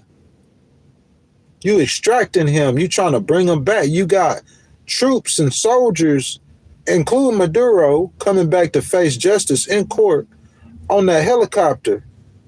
And you got to get out of Venezuela. They got missiles, they got rockets, they got airplanes, they got a whole military. That's why you hit them air defenses. You hit them radars. They can't see us. See, the only people who going to be able to see us is the people at that mansion, that presidential mansion. When we land, it's going to be us against them. Let's get it. That's how you want it. I'm going to take the highest trained American soldiers. You give me 10 of them against 100 of anybody's bodyguards. I'm dead serious. You give me 10 Navy SEALs again. I don't know what Putin, maybe China. Yeah, I'm talking about them Navy SEALs now. They ain't no joke now. You might be 10 of any other nation's soldiers for one Navy SEAL. Them boys ain't no joke. They are not no joke, boy. I'm trying to tell you, ghosts don't respect many or much. And I'm telling you about them Navy SEALs. It's a reason I'm telling you that. It don't take many of them. Real talk. You talking about snatching Putin? It ain't that far-fetched. You start if you say snatch Putin, nah, you ain't gonna see. You start calling out names that I'm familiar with. I'm familiar with them Green Berets now. Very familiar with them. Not so much with the Navy SEALs because they weren't in the Army, but there's special. There's units in the military. You start calling them out, and you talking about getting Putin. I'm highly confident in it. I know they training. I know what they trained to do. I was in the Army. Like I know you can say all you want to if that's classified the training of a Navy SEAL. It could be classified to you. They say that about a gang member against a disciple. Ain't nobody. I probably know more than almost any gangster disciple you know about their laws and their rules. And I'm not even one of them. I know their language. I know you say I'm a peon. Well, if you don't understand that, somebody like me is not supposed to know that stuff. You're not supposed to give knowledge to a peon. That's what I'm saying the same thing about you do almost anything. I'm the same thing with the military. If y'all had any kind of like stuff that I wasn't supposed to know, they told me. I always be finding out because I ask a lot of questions and I'm a real cool guy. So special forces, what they do? Oh, Sergeant, where they at? Hey, Sergeant, why don't you ride over there and show me where the special forces barracks are? Hey, Sergeant, you see that dude right there? He ain't in the military. What he doing on the military base? Sarge, he got a beard. He wearing regular clothes. He in the Army? What? Sarge, he got a beard and a football jersey on. And some jeans, look like he going to the nightclub with some Jordans. That boy in the Army? Hey, I know some killers in the military, some real killers. I ain't talking about like this little fake, look, you know, these little fake dudes, little veterans groups and stuff. You killing unarmed civilians. No, I ain't talking about them. I'm talking about them ones who gonna walk you down. 100 to 1, and they ain't afraid, and they'll walk you down. That's what Ghost is. 100 to 1, going to get the big dog. Come around the corner, put 2 in Bin Laden's eye. That's what Ghost is. Not one of y'all cowards. Y'all see, the Navy SEALs are outnumbered. It's 100 enemies against him. But the cowards, they want to have 100 people with them. Anybody could be tough if you got a bunch of people with you. Go hunt by yourself. Be a tiger. I hunt by myself. I don't need no lions hunting packs. A lion is an awesome creature, but I just believe a tiger is bigger, it's stronger. It's a bigger, stronger cat. And because God made that tiger bigger and stronger, he don't need a pack to kill his prey. He don't need no help killing his prey, hunting and killing his prey. He hunt and kill by himself. Smash it. Big Ghost Rider hunting and killing by himself.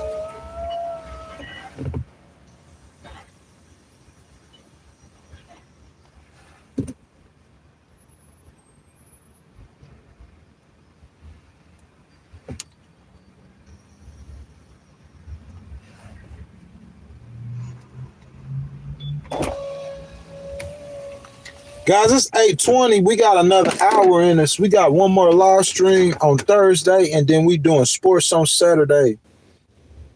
If you guys into sports, you know what I'm saying? Ole Miss plus 3 points, and take Oregon plus 5 points. 2 college football games, y'all. Picks and parlays. Go under the live tab, the live stream tab. If you guys play DraftKings or anything of the sort under the live stream tab, I picked 5 NFL teams and I picked all 5 winners. That's a parlay, 5-leg parlay, 5-team parlay, $100. You're going to win about 8 racks. Your boy Go see the truth, man. He a predictor.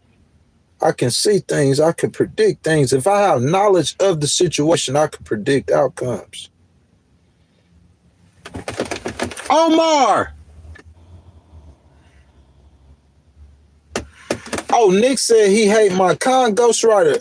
Omar, are you a Christian? Are you a Muslim? I know if you a Muslim, I'm saying in your country, those kind of people, y'all probably bang them. You feel me? I believe in that Christianity that'll bang them too, Omar. But see, I ain't gonna bang Nick. I'ma be like Jesus, bro. He hate my kind, but I love him though. Omar, I'ma love Nick, cause he's simple-minded. God told me to love the simple-minded. I just been ignoring him, Omar. I'ma just let him talk this morning. We just gonna let him talk, Omar. And we gonna comfort the simple-minded, Omar. He ignorant. If I was as ignorant as he was, I would be acting like him too, Omar, but we ain't going to be ignorant like him, not this morning. You know what I'm saying? We catch him in the streets, Omar, we might make his face bleed. You real talk. You know what I'm saying? But, Omar, on the live stream this morning, man, we going to practice what Jesus told us to practice. See, the steps of a righteous man is ordered by the Lord, and I'm taking them steps. Omar, I'm going to stand up and say, We gotta love one another, Omar. Let's love one another. Let's love that ignorant guy, Omar. Let's love him. Omar, you feel me though? Why we gonna sit here and comment on to a racist? Where Nick Fuentes at? Nick Fuentes, where you at? Look, I was walking in the parking lot, Omar. I put this on my mama's life. It was in the Stop and Shop up here in Westchester County. I'm walking in the parking lot behind this dude. He a young dude. He about Nick age. He probably about 25 though, 24, 25. I'm walking behind him. He turned around. He said, "Oh, I'm scared. You scared me." I said, "What?" He said, "Oh, I was scared. You scared me." You know what I'm saying? When he said that, I done piped all the way down. Whatever I was on, I'm not on it now, no more at all. When he said you scare me, see, Omar, I'm not like them. I don't prey on the weak. I think if you are like, that's the difference. What makes you, I don't prey on the weak. It's my heart. When he said that, he looked like he 25. See, that's what you don't know about me, Nick Fuentes. If I got on that train with you and you felt uncomfortable, he said that, I didn't pipe down. I got out the car. I was hype. I ain't gonna lie. I didn't say nothing behind him, but my posture when I was walking behind him, I could see why he intimidated. I ain't gonna front. I'm being real now. But I was fronting to him. I was like, what? What you scared of? You scared? I said, what you scared of? Oh, you scared because I'm a male, a man. Oh, you scared because I'm a black man walking behind you. But what I'm saying, Omar, if that was a 60-year-old white man walking behind him, he wouldn't have been scared. If that was a female walking behind, it could have been a black girl. He probably wouldn't have been scared if she looked right. She looked like Jasmine. Ain't no man need to be scared of Jasmine Crockett walking behind you. Scared, that's the wrong word. Jasmine walking behind me, it won't be no fear in nothing I'm doing, not even my words. Let me see her in person one time. I'll show you certain females. I'm gonna get at you, girl. I'm telling you, I'm gonna shoot at you. You better hide or run from ghosts. You don't want to hurt my feelings. I'm gonna shoot at you. That's just what the game is. And she turn me down, that's the game. But she getting shot at. That's the old ghost. Some girls could reach the old ghost still. Jasmine, you one of them, baby. You feel what I'm saying? But I'm saying if it was a female behind you, bro, would you be scared? He thought about it for a second. He had to stop and think about that for a minute. He was thinking about that. Would I be scared if it wasn't a black guy behind me? But Nick, we all ain't like that though. I will bust him in his face, but only if he give me I'm a legal person. I know what the law say. You can't go around busting people in the mouth. They got to give you a legal reason to. The law allows me to shoot you. The law will allow me to put two in your dome. Maybe not so much up here, but in the South especially. I'm talking about in Texas, you could be a felon and own a shotgun. The law allowed me to put some buckshots in your chest, but only in certain situations. I'm saying that young man, once he said he was scared, whatever, I was just talking then after that. I just wanted to show him something. Now, I don't want him to go beat up, but my dude, don't be scared because I'm not going to do nothing to you. I'm not going to take your money. I don't care if I don't have a dime. I ain't going to take your money. I'm not going to do nothing to you. That's just facts. So we'll let Nick be whoever he is. I just thought about, you know what I'm saying, yesterday, old Nick Fuentes, little Nick Fuentes Jr. in the stream. Omar, Nick Fuentes Jr. Nick, you need to get up with some real dudes, though. I could teach you some stuff about life. Because you could be a power player in the Republican Party if you weren't talking stupid, talking about Adolf Hitler, your hero.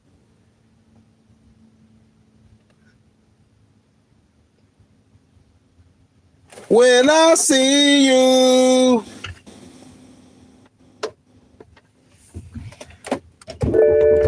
Hey Omar, if you want to get them out the stream, you can, Omar. You ain't get them out the stream. Why I'm gonna get them out?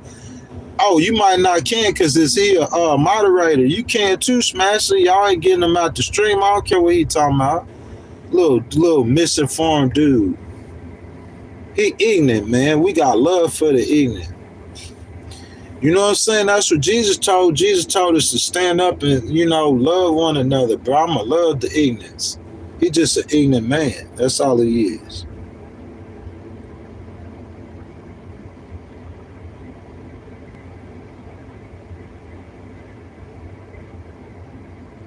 Your turquoise jewelry. I don't get that one. Fuentes, what column? What I see? Oh, you see, Nick, look, what I'm saying, you could bum me, Nick. That boy funny, though. Omar, he's so funny. He need to cut out that black stuff, though. Real talk, why you gotta be ignorant? Just don't be ignorant. I say black and white all the time, but I'm not a racist, though. I know what I'm saying when I say it. Real talk. Look, if you want to talk about it, we could talk about how y'all got a poll where Tallarico is beating Conan. Tallarico, he can't beat Jasmine in the Democratic primary, but he could get enough voters to cross over and vote for him over the Republican. The little white boy. See, you ain't gonna Nigga, I'm gonna talk like I talk with my homeboys. I don't do it on the live stream because I don't want y'all to think I'm racist, but I'm just saying for real, dog. We just say what it is. You can't act like black people didn't used to get hanged from trees, boy, or get put drugged from behind cars. That ain't really never happened widespread to white people in America. That's the only thing Tucker, look, I listen to Tucker and Tucker say, you know what I'm saying, like identity politics, he like, if you hate on a black man or whatever, like, you know what I'm saying, eventually it's going to happen with white. I understand what he's saying. If you go against white people, like you gonna get Nick Fuentes. I understand that. I understand all of that. What he's saying, I get all of that. What I'm saying, Tucker, is a white man ain't never got hung from trees widespread that we know of in America. Just because they was white by black people that we know of in America, widespread. But that's happened to black people. You see what I'm saying? That's like if you in a city and you didn't lock this dude up in jail for no reason, and he got out and he sued you, and you had to pay $5 million. What you gonna tell your officers for when they see him on the day? You ain't gonna mess with him. You ain't gonna fool with him. You see what I'm saying?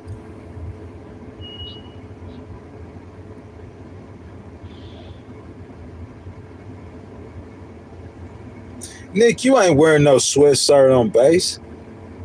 Nick, you ain't like that, bro. You ain't got it like that, Nick. You ain't got it like that. It ain't no sweatshirt. That boy, he was wearing regular clothes, and he was full. He was as in the military as I was. You know, in the military, you gotta be in uniform, BDUs, anytime you on duty, unless you PTing and you get in your PT uniform. But if you ain't PTing, you in BDUs. I'm talking about full BDU. Boy, if you on duty, I don't care, bro. You could have to look. We had different duties, so like maybe once or twice a month, I had to go with Sarge, and we had to go like do inspections on all the like Humvees and stuff. You know, if you know anything about ghosts, like checking oil, I'm in my 20s. I don't know how to check oil barely now. Electronic dipstick, thank the Lord for. You know what I'm saying? But like, so Sarge, he got me. We riding around the base, checking out, not the base, but in our unit, checking all the Humvees, the oil, and trying to fix the Humvees. You feel what I'm saying? I'm saying like it's like so we get half a day or something. I remember a day where I don't know if they was testing me after like I went to PT. I got off at the defect. That's the kitchen for y'all don't know. I got off at the defect at like 12 when I was in the army on this day. So I go back to the barracks now. All my partners, bro, they in civilians. They done got G'd up, got the Jordans on. They finna go to the, you know what I'm saying? But then at like 3 o'clock, 4 o'clock, I got Sarge so cool though. Real talk, he about my age and everything. I love this dude. He died though. You know what I'm saying? Rest in peace. But Sarge was so cool though. He was my E5. He showed me and taught me everything. He come pick me up, but we chilling. It ain't like we drinking and smoking no. We in the military. We ain't drinking on duty. None of that, bro. You know what I'm saying? We riding around. Now my homeboys, they chilling. What I'm trying to say is I had to stay in my BDUs until after.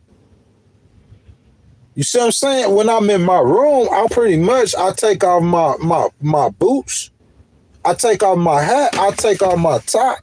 But I still got that brown shirt and them camis on. Because I know when I go back at 3, it's not like I could go do this in civilian clothes. We ain't doing nothing in civilian clothes. I'm saying, when I seen that dude, listen, you don't understand. This dude, he's standing in the middle of people who got the black berets. Or was it the red beret? I forgot. The black beret is the military wear now. But I think at one time the black beret was maybe special forces. So he's standing in the middle of dude got, and we on the airborne unit. So it's not just because the dude airborne. But I'm saying he's standing in the middle of the unit. Like we riding with Sarge, he's standing in the middle of the unit, an airborne unit. He got regular clothes on. But I'm talking about we military, he got a full beard. I know this dude ain't in no military. It ain't no reason he's supposed to be over there. He ain't got on a French uniform. He ain't got on no Israeli uniform. He ain't got on no foreign nation uniform. So I'm saying, is he in a foreign country? Is he like a dignitary of a foreign country? What is he over there doing with special forces? And my NCO said, oh yeah, Greg, he in the army. That took me all I need to know. I started seeing long hair. They have big old beard. They got big beards. They wear regular clothes, and these are military. He in the military. What? Oh yeah, that's them boys. That's them boys. That's them. Yeah, that's them. That's America right there. That's what that is. The real America. Ain't no fake, no President Trump or no none. All y'all fake, fake veterans. I ain't hating on them, but I'm saying you was a cook like Ghost Rider when you was in the military. Nah, they ain't no cooks. That's them boys over there. That's them. Them boys wear regular clothes like you do, and they full military. He got full beards, got long hair, everything, and he full military right there on that army base. Showing up in PT formation wearing Jordans. and shorts, not no black PT shorts or no gray PT orange shorts. Nah, I'm talking about he dressed like he going to the club. And he in the army with under the same rules you under. The same rules and laws you under. He got the same colonel. Well, is it the colonel? Hold up, let me miss my ranks up. I want to get up. He got the same brigadier general. Hey, right down the road, we got one general over this whole base. You feel that?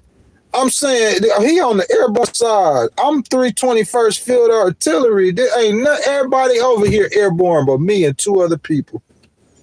I put this on my mama.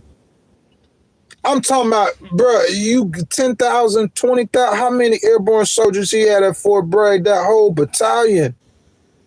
10, you talking about thousands, 10, 20,000, 30, 40,000 troops. All of them jumping out of planes besides Ghost Rider, 3 other dudes. You say, Ghost, why you ain't jump out of planes? Because they put me on the airborne unit. I don't know if Fort Bragg's still like this. They put me on the airborne unit instead of the COSCOM unit. You know what COSCOM is? That's the non-airborne people. So they say over there on COSCOM, you know what I'm saying? It was chilling over there. All the girls over there on COSCOM on Fort Bragg. Because they ain't jumping out of no planes.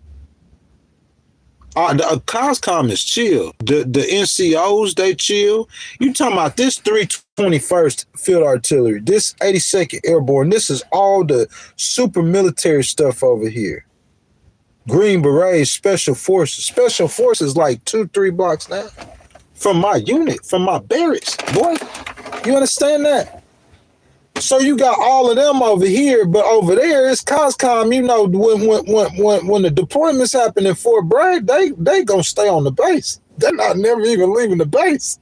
You gotta have some people stay on the base. I don't know if COSCOM really do it. They ain't got no super mobilized units. What I'm saying. So I'm trying to get the COSCOM, but my NCO, he wouldn't let me though. I'm over here with this black hat. They all got on red berets. They all airbornes, and I'm the only one over here not airborne. Me and 2 other dudes sticking out like a sore thumb. And my E7, he asking me every day to jump out of planes, bro. I ain't jumping out of no planes. I didn't join no army. I ain't trying to be in no air. You gonna make me go airborne? You finna make me go airborne? That wasn't in my contract. You know what I'm saying? That wasn't in my signing bonus. Ain't none of that was in my signing bonus. How you gonna make me go airborne? Yeah, man. I think Nick got a crush on me. Nick like that fat chocolate, that fat black chocolate. Nick, don't you like that fat black chocolate? Hey, Smashley. I think Nick got a crush on me, baby. Nick, you got a crush on me, don't you? Don't lie, man. You ain't got a lot of kick in my dog. He got a crush on me, Smashley. Colton said, angry gay Nick. See what happened, Nick? Nick, you see what happened? When I just let you be? I'm going to just let you be. You going to destroy yourself. It's times when I could come get you, and the people will watch me come get you. That's why Omar told me what you saying, Nick, because he know I'll deal with you. You can look at it, Nick, as me being racist and standing up for black rights. I'm standing up for human rights. I stand up against my own kind to protect the white man's rights. You just don't know that about me. But a white man's rights ain't really what need to be protected in America in 2026. It's still a black man's and civil rights. So, Nick, I can't help that you a racist and you take offense for black people sticking up for other black people. The only way you can notice that it's a black man sticking up for another black man is if you a racist. But what I'm saying is Nick, yeah, you need to leave my people alone. Nick, I see you at Sam's Club, Nick. I'm a bop you. I'm gonna let you live. I ain't gonna bop you, Nick, if you say you scared. If you say you scared, I'm gonna let you make it. That's just ghost. I gotta make sure you really scared. But if I look at you and see that you ain't no threat to me and you say you scared, I'll let you make it. But Nick, when I see you though, boy, I'ma bop you. Hey guys, we've been streaming for 2 hours and 15 minutes. You feel what I'm saying, guys? We gonna try to hit 3 today. We ain't doing no 5-hour live stream today. Real talk. 9:30, we off this live stream, y'all. So come on with it. Colton told you, Nick, don't leave the house. He gonna bop you. Nick, stop being scary, bruh. That's the reason why most of y'all got problems with black people, because y'all scared of black people. You just soft, man. You soft as a Twinkie feeling. Really, he trying to act like, you know what I'm saying? Look, people done got so smooth with all kind of things, so he done got smooth with cowardness. You know what I'm saying? A coward getting smooth, they trying to make it seem like the black man the problem. The black man ain't no problem, you just a coward. Like one of them dudes I said earlier, them Navy SEALs, that Navy SEAL, he ain't scared of no black dude. He ain't scared of no dude because he black, bro, I promise you. You know what I'm saying? You ain't scared of no girl. Why you ain't scared of a female if you just a scary dude? But you scared of big ghostwriter, right? Why? He's scared of Ghost Rider. He's scared of black people. You soft, man. You soft as the Twinkie feeling. You soft as vanilla ice cream, boy. Not chocolate ice cream, vanilla ice.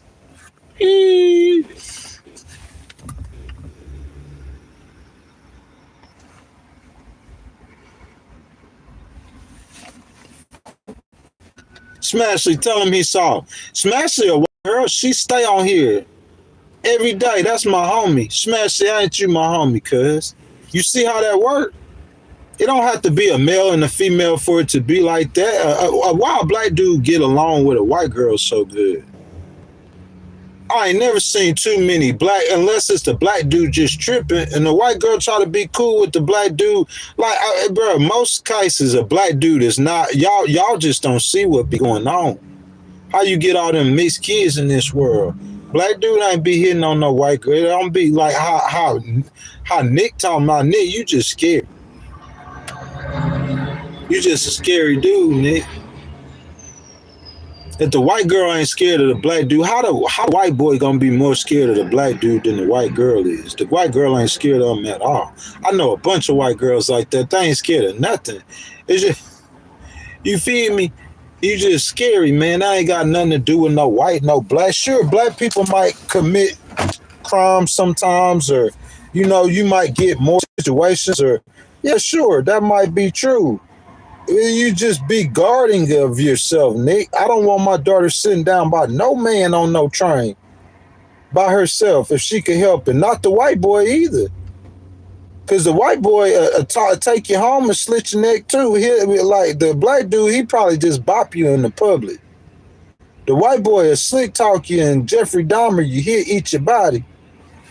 You feel me, Nick? When I see you.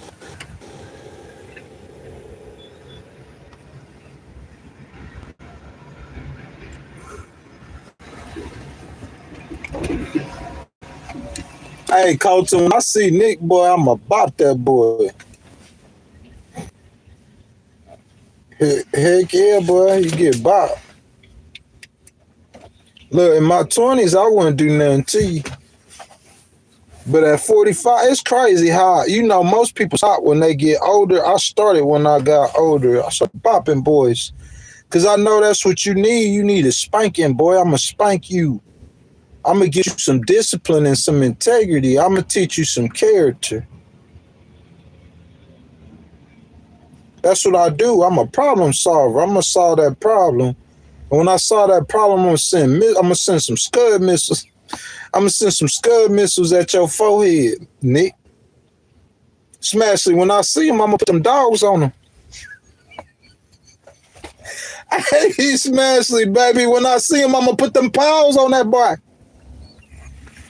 Hey, Nick, you got a crush on me, man. Nick, you know I'm a cool dude, bro. I don't care what you say, Nick. You know I'm a cool dude. You got a crush on me, bro.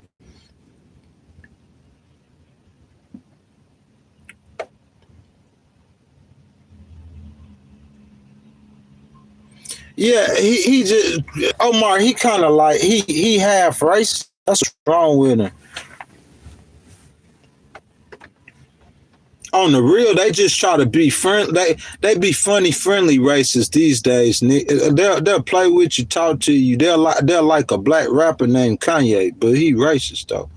I don't even know if Nick Fuente is really racist in real life. He just getting views, boy. Stop playing.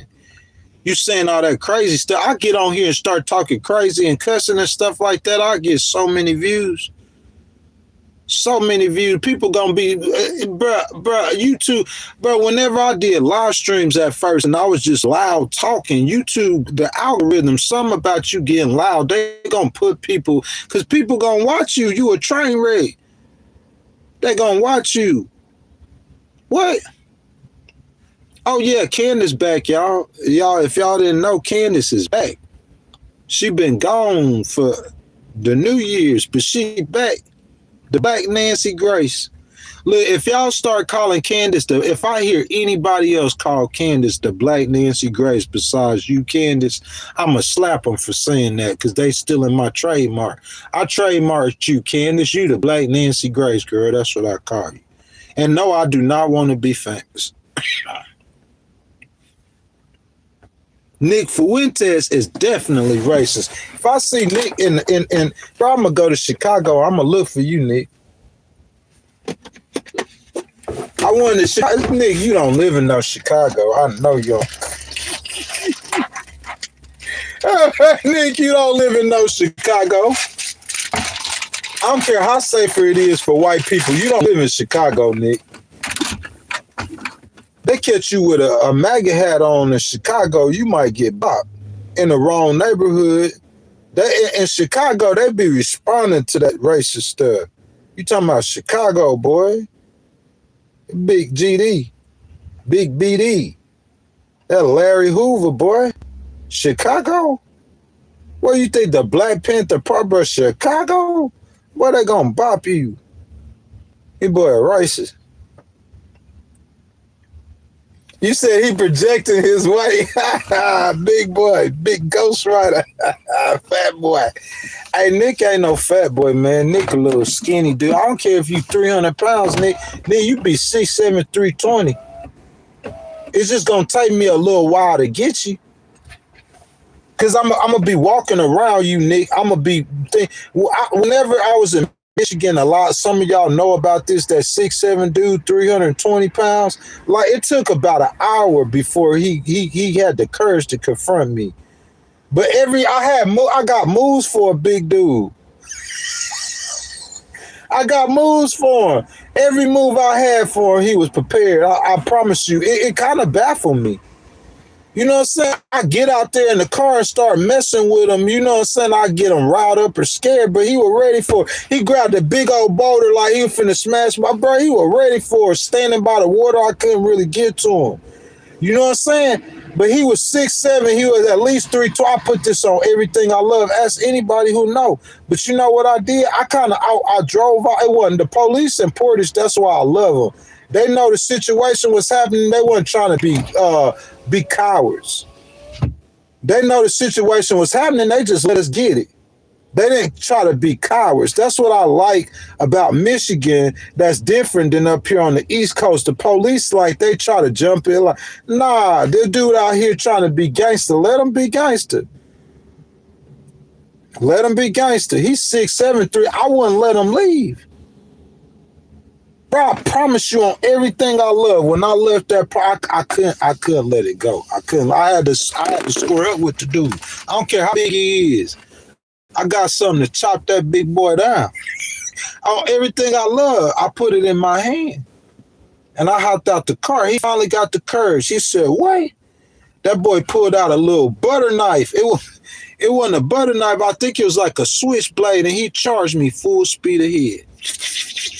Look, if he would have got me with that switchblade, bro, it would have been like a little scrape or scrape. He probably would have cut me. But the thing is my eyes. Like I told you about my vision. Boy, you see that right? But you didn't even see it. I knocked that the knife flew about 7 feet out of his hand. But he 8 feet tall. You don't gotta look at him and wait for him to swing the knife. All you gotta do is just keep looking at what you was looking at. I looked like I wasn't even paying no attention to him, and I saw the big dude. You know, when he started running at me, he was like, it took him about 15 minutes to get, you know how you run, like, it took him about 15 minutes to get that first thing up. So once his hand went up, he went in his pocket at first. I thought he might be pulling out a pistol. I ain't scared, though. Because I know God, and I know at that thing, jam, you finna die in that spot. You gonna die. He finna die, boy, in that spot. If that gun jam, boy, you finna die. You don't play like that. Ain't no playing game. He pulled out a knife. I still was gonna kill him, though. So you don't play with stuff like that. You out here messing with me. I'm in my car, mind my business, bro. But you messing with me, though. Okay, big dude, let's see what it's about. I knocked that knife out of his hand, bro, and then he came this close to meeting God.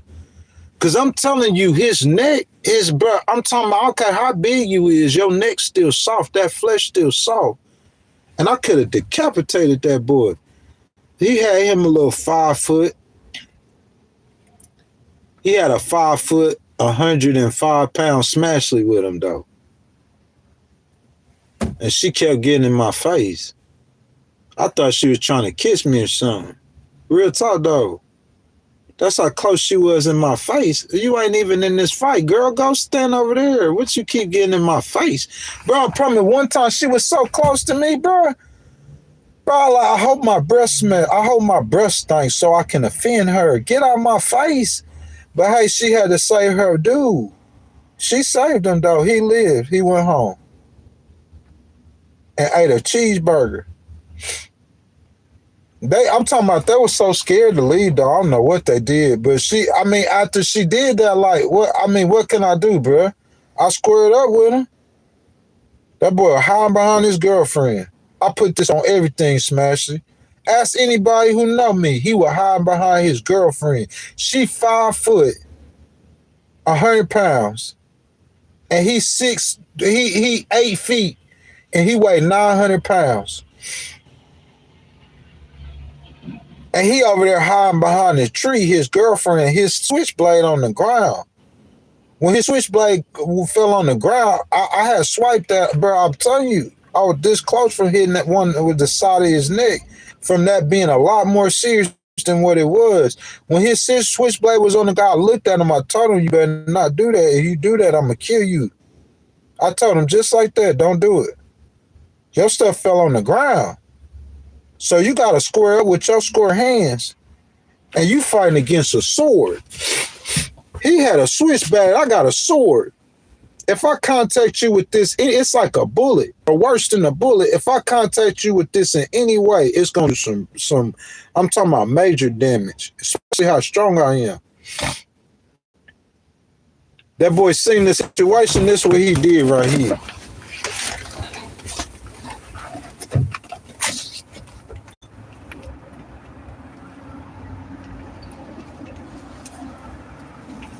Bro, on my mama life, Smash it. When he came back, Omar, he had a cell phone. And he recorded me. What?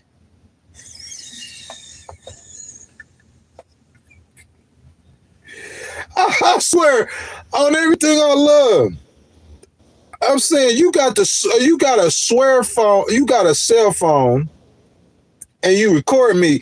You can't get down there talking that gangster stuff and talking out. When you see me, this is what you're going to get when you see me. Nigga, who you thought I was going to show up and be when you see me? You talking about you singing a Fantasia song to a man. You don't know you a white boy. You don't know what that mean. I'm calling you the B word, Nick, without saying that B word. Because where I'm from, you call a man a B word, you're going to have to stand on that. You can't be no B word. So you call a man a B word, you're going to have to stand on that. So me blowing kisses at a man or telling or singing you love songs where you know I'm not gay, that's me calling you that word. That's what we do where we from. We call each other that word without saying it, because you say that word, you could lose your life.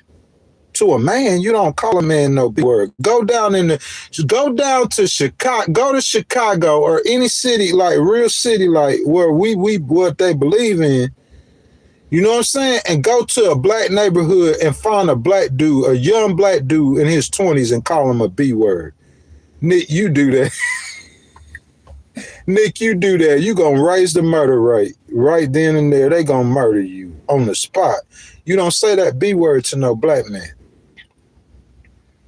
Not no gangster. I'm not no gangster, but I was just raised certain things. There's just those certain things. So Nick, I ain't gonna call a man that word. I ain't gonna call a girl. Certain words I don't use. I curse her, but I ain't gonna use that. That's just one word that I really don't use. If I'm calling you that, I really believe that you girly or femalely. You are femalely. That's why I'm saying it. I don't usually call a man a B word. I'm not gonna call the preacher a B word if he not soft. I'm just being real. That's not a word I'm gonna use. I'm gonna call him something else. Not the B word. Cause he not soft.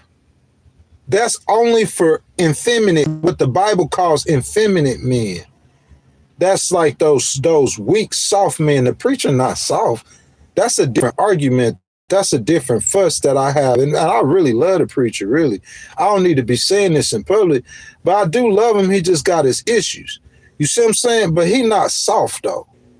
He not no B. He not that. If I call you a B boy, that's like God said, infamous men won't inherit the kingdom of God. God said, not saying if you soft, there's a bunch of men who are like, what was that boy's name? Esau. Jacob was soft. He was a soft dude, like not like a girly girl, but he was kind of soft. King David was handsome, but he was a man's man. You know what I'm saying? Like Ghost Rider. Tell him, Smash, he handsome, but he a man's man. You feel me? But I'm saying though, like, yeah, them infamous men, the effeminate men. I know the word would sound so funny to me, but that's what that word mean. It mean a female. A feminine man, an infamous. You know, y'all who read the Bible, y'all seen that word in the Bible. You had to look it up. You didn't know what it mean. That's the only word who stood out to me. Oh, this is a soft dude. God saying that little coward dude ain't gonna inherit the kingdom. That's how serious God is about you being a man. He said that infamous men wouldn't inherit the kingdom of God. That's in the Bible. Tell me I'm lying. He said you wouldn't inherit the kingdom, like not that you a liar or you did a sin or a crime. You just soft. God look at you being soft as a sin or a crime. If you too soft and you a man, God don't like that. I don't need that. I'm going to slap you. No, I'm going to let you make it if you that soft though. You know what I'm saying? Dude ain't trying to fight. I ain't trying to go to jail. This dude done said that he's scared. Then what I'm going to do to a scared dude? Because I know what he going to do to me. He got his phone now. He finna call the police on me. I ain't got a chance. And I'm already suing them. I'm already fighting them. So I don't want to give them more ammunition. I don't want to give them no ammunition against me. So yeah, he called me what? Oh, okay. He said that he's scared. The police come, they gonna ask me what I'm doing to him. He said he's scared. Ghost, why you put your hands on him? Oh, I'm sorry, sir. Nah, I don't mess with dudes who say he's scared. Besides you, Nick, you talking too much. Nick, are you scared? If you admit you scared, I won't pimp slap you when I see you. But Nick, if you trying to act like you ain't scared, when I see you. Hey, Nick. Tell you what I do to boys like you, bro. Blow that boy a kiss. I'm gonna give you a French kiss when I see you, Nick. A French kiss, boy.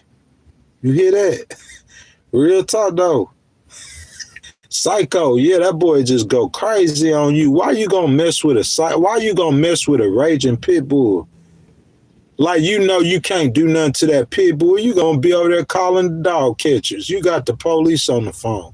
You got 4 full-grown men with guns on their side showing up to deal with me. You ain't trying to see that. Because I'm going to go to 3,000. And I catch you without that little 5 foot, 100 pound female, I'm gonna put you down, boy. You come over here being a gangster, you try to be gangster, nah, I'm gonna hurt you. Don't do that. He say he's scared. I ain't finna get no points off some dude who humbling himself. He humbling himself. Well, I don't mess with humble people. I don't. You go around keep messing with humble dudes, God gonna end up doing something to you. That's what I know. Not believe, I know. It don't matter if they Christians or not Christians. Don't mess with humble people. I don't mess with humble people. I leave them alone. Real talk. I know, bro. I know what I'm doing. I promise you, I know what I'm doing. I'm not gonna mess with nobody who humble. That's stupid. Why I'm gonna do that? This dude ain't minding nobody. He ain't mess with nobody. Why you gonna mess with somebody like that? You gonna go to jail. That's where you need to be. You need to go to jail. This man right here, I'm looking at this man right here. He walking down the street. He ain't saying nothing to nobody. He ain't messing with me. He ain't looked at me. What you gonna mess with him for? What? Cause he white? Cause he black? Cause I don't care what he is. That's what he is. That ain't got nothing to do with me. I only mess with what Biggie say. All I got is beef with those that violate me. I shall annihilate thee. Case closed. Suit. That's it. It's those who got a problem with me. Not just problem. I don't do that disrespect. We don't do that disrespect where I'm from. No disrespect. Ain't nowhere I grew up I could disrespect anybody. I'm 43 years old. I went to Houston, Texas. And you know what my daddy told me? He don't want no disrespect. He don't want me disrespect. 43 years old. My mama, you disrespect my mama, she'll slap every teeth in your mouth. She'll put them on the ground. That's how we grew up. Yeah, you don't disrespect mama. She'll put your teeth on the ground. Make you pick them up one by one and glue them back in. So no, you couldn't disrespect mama. Who I'ma disrespect in the army? You think it go in the army? I don't know. It might be soft these days, but at Fort Leonard Wood, Missouri, go up there and disrespect that drill sergeant. Hey, you know them big brims of hats they got? This ain't no brim. I'm talking about them state trooper brim. Bro, that boy be sitting there picking that brim. What's wrong with you, soldier? He's sitting there hitting that brim upside your face. Got you. He did how you doing push-ups. Everybody inside, bro. I promise you. I had one NCO, bro, but he loved me though. And when I was in basic, this dude loved me. You know what I'm saying? I only did I think we had to do 42 push-ups. I did about 39 push-ups. I tapped out. But the thing is I didn't go to my knees. That's what he told me, just don't go to my knees. I guess that was on camera, or all the other NCOs was seeing it. I did 39 bro, and it wasn't 39 straight push-ups. You know what I'm saying? I did about 33 push-ups. I had them wobbly arms, but I stayed up. And then, bro, I went down. You know, you can't go all the way down because they gonna blow the whistle. Everybody watching. Bro, so I did that push-up. I came up. Bro, look, I told my mama this. That NCO, when he saw me, he said, Greg, get in this line right here. He told me that 8 times. And he had me in the line of the dude that I didn't want to get in this line because I thought he was going to fail me. Greg, get in this line right here. Greg, get in this line right here. And so I'm going to push up. I done did all the... I'm going to push up number 39. 39. And I'm just holding. I think that you get 2 minutes to do them. They done blew the whistle. You think it's about white or black? That NCO that was on top of me, the E5 was a white dude.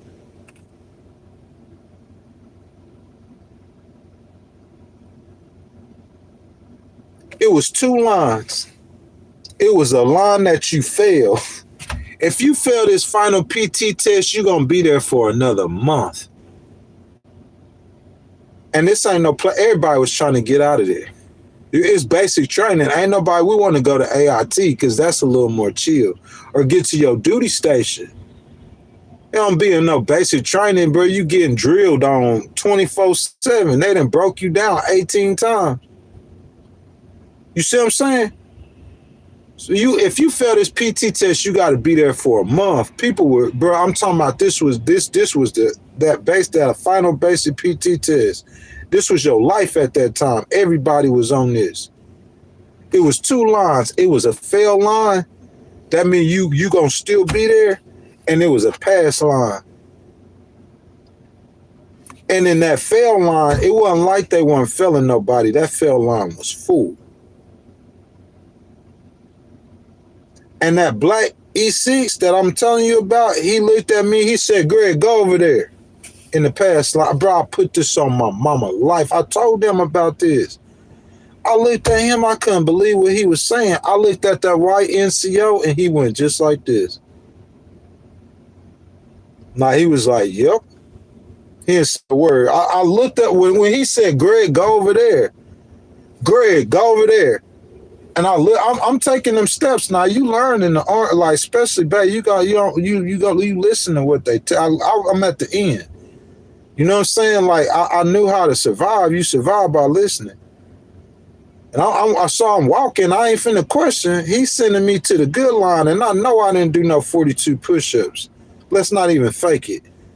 Ain't nobody in here know I didn't do no 42 push-ups. No, I'm short push-ups. Greg, go over there. And the white dude shook his head, and I went over there. When I went in the AIT, bro, I did like 100 push-ups. It's like they knew it. Like my upper body strength or something hadn't finished developing from that training, but I passed my PT test, the running score, I passed the sit-up score, I passed everything but the push-ups. And I was barely short of the push-ups. And it's like he knew it. They do this for a living. I didn't think he was cheating for me. They do this for a living. He probably looked and he seen, and I put this on AIT, bro. I was in there stunting. I did 42 push-ups in like a minute. My NCO, he mad at me. Real talk. At AIT in Virginia. Now, I was in North Carolina with basic. Bro, I'll do that. I'll stop and he said, why you stopping? You could get stronger. I don't know, drill sergeant. I'll do 2 or 3 more. Why you stopping? I did about 50-some push-ups. That's how I got to E3 so quick. You know what I'm saying? My PT scores weren't the best, though. At all. I wasn't really trying to. I could run that 5 miles with them, though. We run them 5 miles. I could run them with step for step. I was always good, running or cardio or walking. I always be cardio walking. You know what I'm saying? That's the thing that I did. Smashly. Violet, have a great day, baby. See you later. It looked like we lost Nick, y'all. Oh, okay, Smashly. Have a good day, baby. Take it easy. We lost Nick. We lost Smashly. We lost Omar. Violet says she gone, y'all. It's 2 hours and 45 minutes. We got about 15 minutes.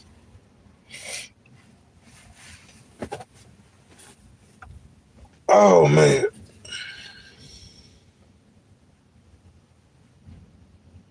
I'm trying to see if there's anything else we got, y'all. We got about, like I said, about 15 more.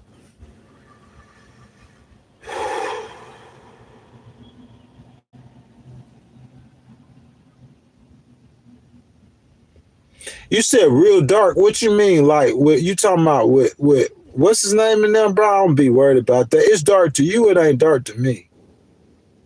I operate in the darkness.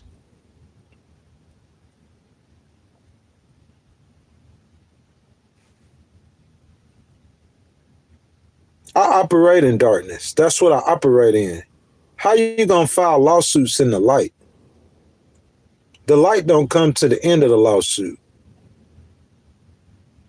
I got a customer, she got a metal plate in her knee. Where's the light in that? It's not but darkness in that metal plate in that knee. But the metal plate in your knee is in the end, it's going to lead to $500,000 settlement check. That's when the light come in the end. I operate in darkness. My daddy say when I get to the light, when I win, my daddy said that's when I lose when I win. After I skull drag my opponents, my daddy said this is when you lose, after you win. I lose in the light. When I get the light, that's when I lose. But in these moments right here, this is when I become great. I operate in darkness. Oh, he talking about, real dark. You talking about, I don't know. Maybe so. Maybe so. I don't know, my boy. Maybe so. I know Smashley ain't black. And I don't think, Nick ain't black. You know what I'm saying? Maybe so. It is a lot of black people in here. I don't care. I don't mind that at all. Black, white, Indian, Mexican, Chinese, Puerto Rican, it don't matter what you are. But I'm not finna disrespect my people. I'm a ride with mine, boy. I'm loyal. That's what loyalty is. I ride with and for mine. 10,000. You said I look angry. You don't judge a book by its cover. They always say, you say that, like, that's on you for misjudging me. I could look a lot of things. I look like a justice fighter who finna file some lawsuits. That's what I should look like. Real talk. You say you're African American brothers. I feel that though. Joey? Oh, you say you Puerto Rican. I love Puerto Rican. You talking about Puerto Rican? Yeah, I had Puerto Rican homeboys. Well, my boy Mikey Dominguez, he was Cuban though. Like my little brother. Everybody know that. Everybody from my hometown. If you know me and Kanye's or me and Mikey, little Mikey, then I know you know me. You know me from like almost day one. And my little brother, he was Cuban. Like, I've been cool with a lot of Hispanic guys. They kind of like how the dudes were from the neighbor. But I got cool with a lot of white boys. The dude I like the most, or I say my best friend is a white boy. That don't mean nothing to me. But I'm saying you talk about girls, that's different. A female, any female that God created, I will love her if I love her. She gonna be loved. It don't matter what color she is. If you let me choose, I just think Puerto Rican girls are just so gorgeous. Just obsessively gorgeous. Dominican girls are so gorgeous. Obsessively. Hispanic girls in general. As I ain't even finna call her name, she get mad, I be putting her on blast. I like them Hispanics and Puerto Ricans though, especially. Jasmine ain't a Puerto Rican. And I choose Jasmine before I would any of them. I look at Jazz, she could be my future. Jazzy baby gonna be my future. She gotta love that attention, bro, for real. Cause I give her so much attention, bro, like on the internet, man. That's my internet girlfriend. Real talk. Koreans, like, when you come to females, bro, like, there's not no kind of female that I wouldn't like. I never seen no race of female that God created that I didn't like. And I wanted to try all of them, every last one of them. Real talk. I know that sounds bad for a Christian to say, but I'm just being real. I wanted to, what's the difference between a black girl and a white girl? I found out. What's the difference between a Hispanic girl and a white girl and a black girl? I found out. What's the difference? That's what I'm saying. I want it to every girl. Like, it ain't no race of girl. Like, not when it comes to a woman. I don't care what she is. She could be straight Asian. I'm talking about just stepped off an Asian boat, and you'll see her in this BMW. Real talk. It don't matter what race. It don't matter what race of dude you are. It's just I get along with certain dudes. Bro, I'm a black male. I get along with white boys. I get along with Hispanic guys, but I want where King's Fire at. You know what I'm saying? That's my dog. I'm finna go look. It'd probably be hanging with somebody who look like me or who from where I'm from. You talking about a dude. That's a choice, though. My boy Majesty he don't look like me. He from where I'm from, but he don't look like me, a white boy, but he cool fan. That's my dude. I love him to death. Like, it don't matter what race you are. It don't matter. I'm saying what I would usually or prefer or generally hang out with, but you don't have to be a black guy for me to hang out. I'm not that type. You don't have to be a black girl for me to say I'm gonna marry you. I'm not that type. I'll marry you whatever race you are. I'll talk to you whoever you are. You could be the outcast, what Jesus did. The outcast, the one Jesus was going to talk to, that's the one I probably talk to first. Is the ones ain't nobody talking to. I feel sorry for them. I'm going to go stand by them. Ask them whenever I go in the facility. I talk to everybody, and I'm going to talk to everybody in there, every single human in there. You a human. You got a soul. They got feelings. You know what I'm saying? But I still punch them in the face, though. I still punch people in the face. I just got the right balance. I'm not no evil dude, bruh. No evil person. You seeing one of your friends, you watching people get their neck blown off. What? I couldn't be Charlie Kirk friend. I couldn't even know him. I couldn't even know Candace. Real talk. Because what's going to happen is, if that's my homegirl, like, if she wanted to, she could be. I know she married, and I don't care nothing about that. I think she cool as a fan, though. She talks so fast, bro. She talks so proper, bro. And she a little pretty girl, bro. Like, I love, bro. And that's why everybody like her personality. For a black girl, like, for real, though, like, she cool. I just like her personality. But I'm saying, like, if I knew Candace and she called me and said such and such happened to Charlie, and I know somebody did it, bro, I want to hurt you. Real talk. I didn't even have to know Charlie personally. I couldn't, like, stuff like that. I couldn't. Bro, let somebody, Pauline, call me and say something happened to my homeboy. Bro, I'll be trying to go to Mississippi and kill you. You did what to my boy? What? I don't like that stuff, bro. I swear I don't. I don't like that. Real talk. I try to keep it 1,000, man. You want to keep it one, especially with your brothers, with your homies. Like, you're not going to see eye to eye with everybody, especially your family. Like, I call these dudes my family. You choose the people that God put. I had no choice of them being in my life, but I love them, all my sisters. All I got is women and my little nephew. But the rest of my sisters, my nieces, they all women. You see what I'm saying? So I love the people God put in my life, but I'm saying these dudes, like, these the ones you went and picked. You chose these people to be in your life. And I'm talking about the dudes I'm naming, they've been there for 20 years plus. I'm only 45.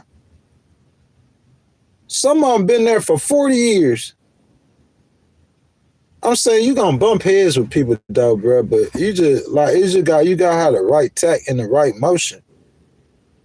You know what I'm saying? Just don't be disrespectful. I don't do that disrespect stuff. You get slapped for being disrespectful. I don't do that disrespectful stuff. But if you feel contrary to how I feel or something, like, man, come on. That's to be expected, right? That happens all the time. All the time. People bump heads and stuff like that all the time. Am I right or wrong? I'm right. Bruh, Candace, look, I ain't saying nothing about Erica. Like, I don't know Erica. I don't know Erica, Joey. But Candace, that's my, yeah. Yeah, for real. I know we would be besties, bro. I could tell by her personality. For real, I like her. I don't care what y'all say. I love her personality, bro. She ain't gonna let you make it. She ain't gonna let you make it, and that'd be so fun. I know her husband. He love that. That bro, for real, you have a girl like that. If she was on your head, that would be different. If she was on my head, that would be different. I'd be crying. You feel me?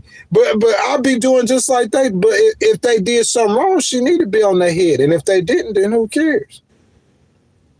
If they didn't, who cares? They just need to prove they said she cared about her homeboy got hurt. But when watching her do it to other people, that's like something to fun. That's why but she had 500,000 views in an hour. I know that I ain't even look. I know that stream got 3 million views. I know that stream got 3 million. It probably got 5 million. I'm talking about in 24 hours. She get more views than she do rapper numbers. She a rapper. She do Kanye numbers on the video in a day. It's just she don't keep on because it's a stream. She don't keep getting views on it. People keep going to watch a music video. I'm saying like she don't keep getting views on it. But as far as that initial people who interested in this is that girl, bro. Y'all tweaking. That's like the Black Nancy Grace. Real talk, Candace, that girl, that's like one of the most, that's why her podcast right now, that's the most interesting. Look, she's saying the French prime minister wife is a man. Come on, well, born a man. Come on, dude. Come on, bruh. That you ain't, bro. I'm a black dude, bro. You ain't gonna hear what other funnier that you gonna hear. And then she trying to prove it, bro. That's funny. Look, okay, so maybe for Bridget Macron that might not be funny, or maybe for like different things. I understand different things, but I'm just saying, bro. I'm not gonna be what I'm not who Candace is, and I ain't got the views she got. I ain't got the following she got. I ain't got the nothing she got. You see what I'm saying? But I'm not who Candace is, though. But if I was, I like her a lot. You said like her more than Erica. I don't know nothing about Erica. The only thing I know is Charlie. But we know Candace, though. We don't, just like I don't know nothing about Erica, I don't know nothing about Candace's husband. Besides what she say, and I see that big old rock on her hand. That's it. And them beautiful babies she got. That's all I know. But I don't know nothing about her husband. So you can't ask me, do I like her husband or not? Or say I like Erica Kirk better than Candace's husband. I don't know nothing about her husband. But we know Candace, though. We love Candace. Real talk, we love her. Nah, for real. We like Candace, though. Oh, yeah, she do Alexis Texas numbers, definitely. She do crazy numbers. Like, bro, listen, watch her show. It's funny. She got a personality too, though, bro. I'm talking about like bro, like when I get on the show and see her smiling, look, this one I say, who that is? Ben, what's your boy Shapiro, bro? Like you need to stop. Y'all don't need to do that to Candace for real. Don't do that to Candace, man. Like they trying to get at Candace because she being real. Don't do that to her, bro. Real talk. You could win an election, just win, you got to get the voters. I'm saying this ain't no presidential election anyway. This is midterms. Don't do that to Candace. You trying to hate on Candace like you worried about Republicans losing because, bro, in Tennessee, the Republicans won. The Republicans gonna lose in y'all state. In Tennessee, the Republican won in a contested, highly contested. Y'all remember that district with the Democrat? They won. So what you worried about Candace? What she losing by doing? She ain't losing nothing in Tennessee. Tennessee staying red. So you gonna lose in your state. You need to worry about your state. Don't worry about what Candace got going on. No Republicans, no Democrats. Y'all leave her alone. Before I see you and smack you, y'all better not mess with Candace. Real talk. You leave Candace alone, period. Point blank, end the story, end the conversation, period.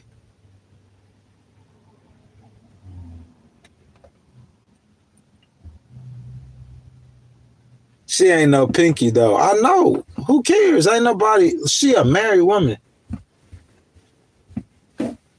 She a married woman. It ain't like I could be with her anyway. I can't be with her anyway. So who cares? Ain't nobody trying to. I know she married. She happily married. She got beautiful kids. She got beautiful family. What's that mean? She's still very entertaining and like I want to watch everybody tuning in. You know how many dudes that be, you know how many people watching Candace every single night, bro, all over America. And the ones who don't watch her every night, they'll catch up or binge watch her. So many people are tuned in to what she got going on, bro. That's what I'm saying. She the Black Nancy Grace. You gotta, even if you was one of the dudes that had something to do with Charlie Kirk, you gotta see it for what it is, bro, and know how to adjust. That's how you always losing. You don't lose if you can adjust. You gotta see that for what that is. I think like Megyn Kelly and them, they see that for what it is. That girl is grieving, or Tucker and them, she grieving over her friend who lost his life. And she don't think that nobody believes the FBI story. It ain't just me. Nobody believe that story. Who believe that story? Ain't nobody believe what the FBI said happened. Go ask Jasmine if she believed that. Ask AOC if they believe that. They government officials, so they're not going to come out and just be talking like that probably. But I'm saying that ain't nobody believe that story the FBI said. So what's wrong with Candace asking questions, bro? It's entertainment. She might be really turning over and asking questions they don't want asked, but she's not going to uncover nothing that I don't think they already uncovered. Y'all need to leave that alone and get on about your business. Listen to Ghostwriter. Leave Candace alone.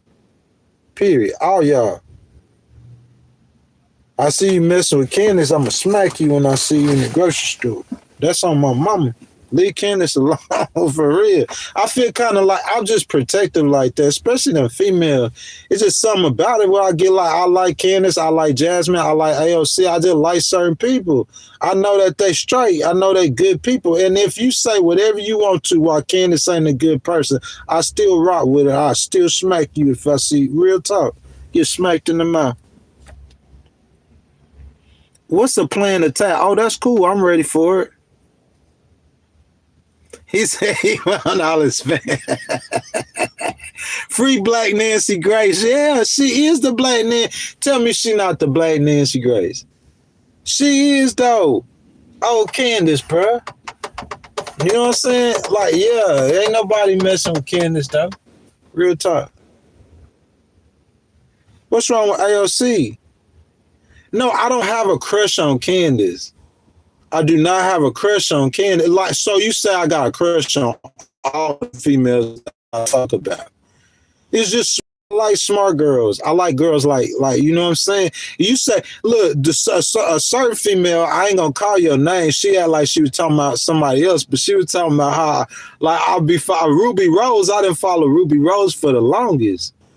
You know what I'm saying? When I was in the streets, them the kind of girls I would really be attracted to. You know what I'm saying? But I got older, though, and I like smart people. Candace is a smart person. I like Jasmine is a smart person. I don't care how you hate on her. Intelligence comes in different ways, forms, sizes, and shapes.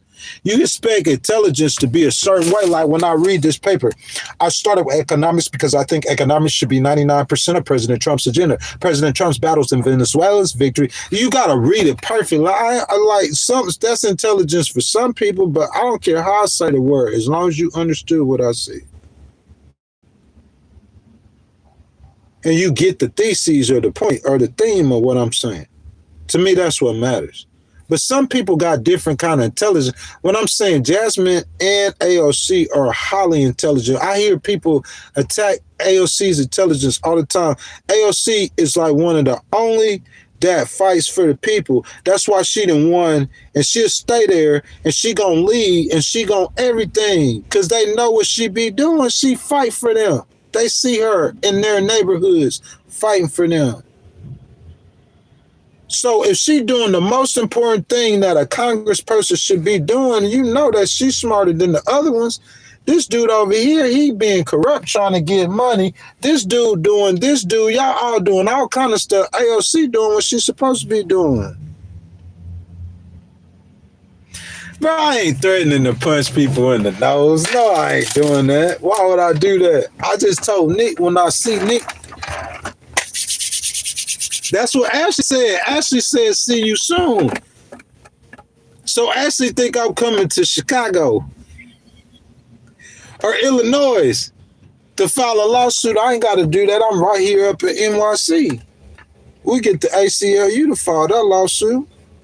Oh, you talking about that organization? They've been robbing people for I don't know how long. They robbed my grandma. The ACLU could file that class action. What I'm going to go to Chicago for to file that lawsuit? I'm in New York City. That's why I stay here. New York City a beacon of justice too. Chicago ain't the only beacon of justice for law disobedient, for the lawmakers in America. New York is one of them places too. This ACLU national headquarters is up here, boy. Shout out to ACLU. That's my people now.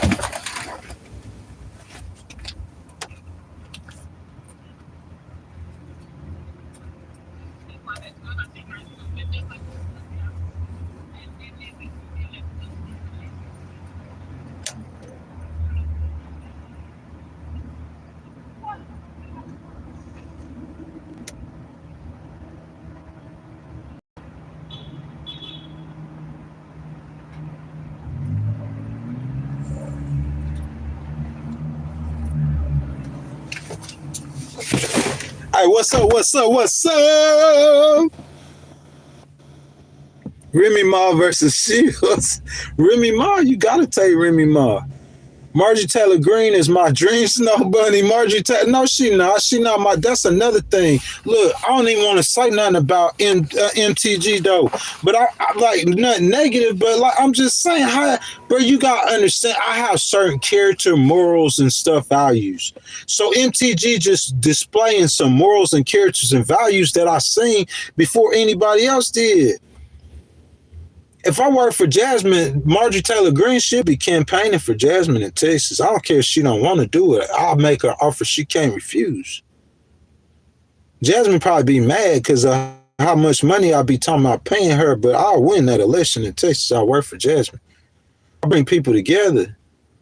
You know what I'm saying? Y'all look at, you don't understand, I'm from Mississippi. So somebody you think is a redneck dude, bro, I could communicate with all kinds of people. I could communicate with Nick Fuentes. We'll be boys, but he'll have to stop saying that. I'll make him stop. If he was my friend, Nick, I'll make you stop saying that stupid stuff.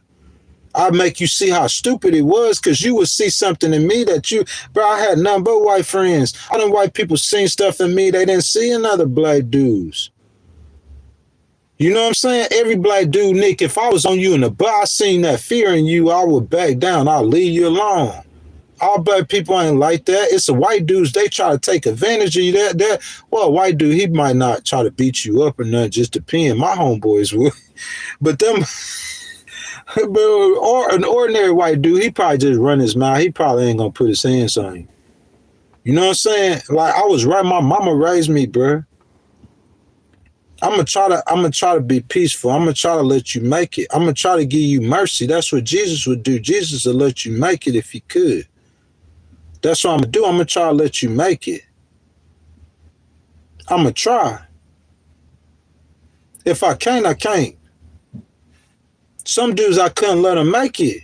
One dude I pulled in Walmart, bro, I just put my hand on the dude's face, man. I mean, he was popping, I was popping. I shouldn't have put my hands on his face. But he went back down. So I couldn't let him make it. I'm a fat boy, y'all. When I eat, bro, I get stuff on my shirt, y'all. Fat boy status. I'm not afraid to be a fat boy, though. He said Old Testament and New Testament, white. Bro, I don't do that. We don't do no white Jesus. There ain't no such thing as no white Jesus, homeboy. I ain't gonna time you out, but I don't do no white Jesus. That's games that like Jesus ain't white. Jesus a Hebrew. Them Hebrews ain't white. Well, you put a Jew next to a Muslim, you can't tell them apart. You don't know which one is a Jew and which one is a Muslim, but you call the Jews white though. The Palestinians ain't white, but you can't tell the Palestinian from a Jew, but you call the Jews white. Make that make sense. The Palestinians white too then. Jews ain't white. They olive skin colored. Almost like Hispanics. Them Jewish girls are gorgeous. I love me some women, boy. You feel me? I'm just not gonna sin against God. But I mean, it don't matter what race a woman is. Not to ghost. You can't judge somebody by their skin color, bro. You a woman, you got good white women. The most women that ain't American are the best women in the world because of their culture. Those Hispanic girls that, if they from America, them Hispanic girls in Houston, they Americans. I want them a Hispanic girl from over there. You know what I'm saying? In that culture. Bro, you play. I don't play with Jesus like that. I don't say Jesus' name and play like that. I wouldn't play with your God's name like that. You know what I'm saying?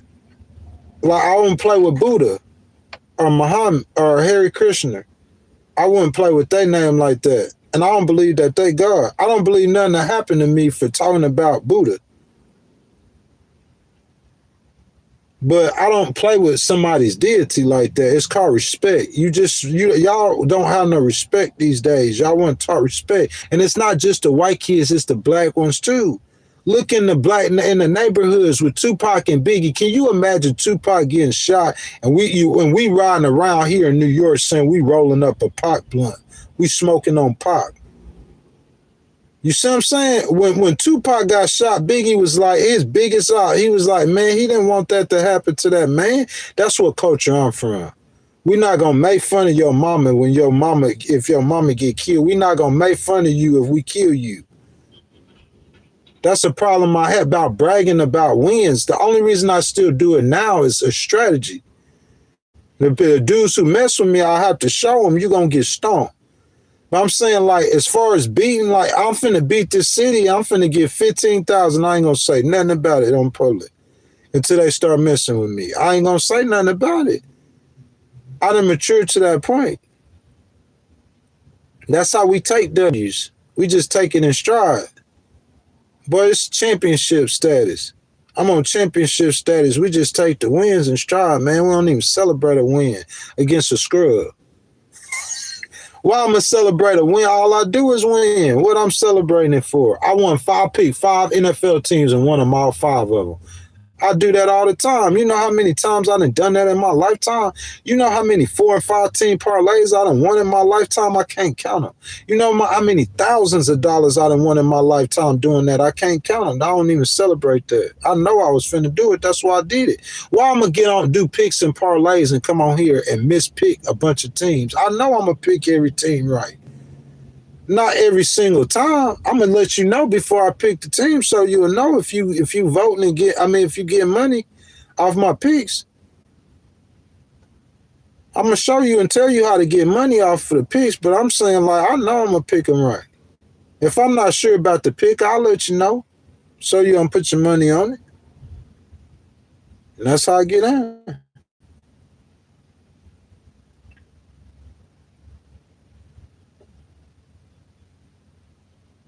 Yup. Full of having 7 heads and 10 horns. Yup. You could say full of whatever you want to say, but I'm saying I don't know who got the blasphemy.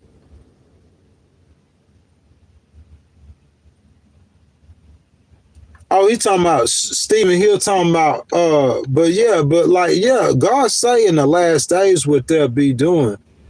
You know what I'm saying? Full of blasphemy. Look, there's a dude who he say he be talking about me all the time. The people who he talked to, they don't even think he a Christian. Not think they know you a Christian. Dude in Texas, ain't nobody in Mississippi think you a Christian. I don't know who you talking to. You got to be talking to the police or something, because I'm in the military or somebody from your church. Because from the churches in Mississippi, dude in Texas, you know who I'm talking about. Ain't nobody think you a Christian. They all think you lost in the wrong religion. And he'll say, I got blasphemy. And the people he trying to protect that talk about me in Mississippi, they know I'm a Christian. But they don't even think he a Christian. And he doing all the talking, trying to protect the preacher who don't think he a Christian. He said it out loud that he don't think you a Christian, but you trying to protect him talking about I'm blaspheming.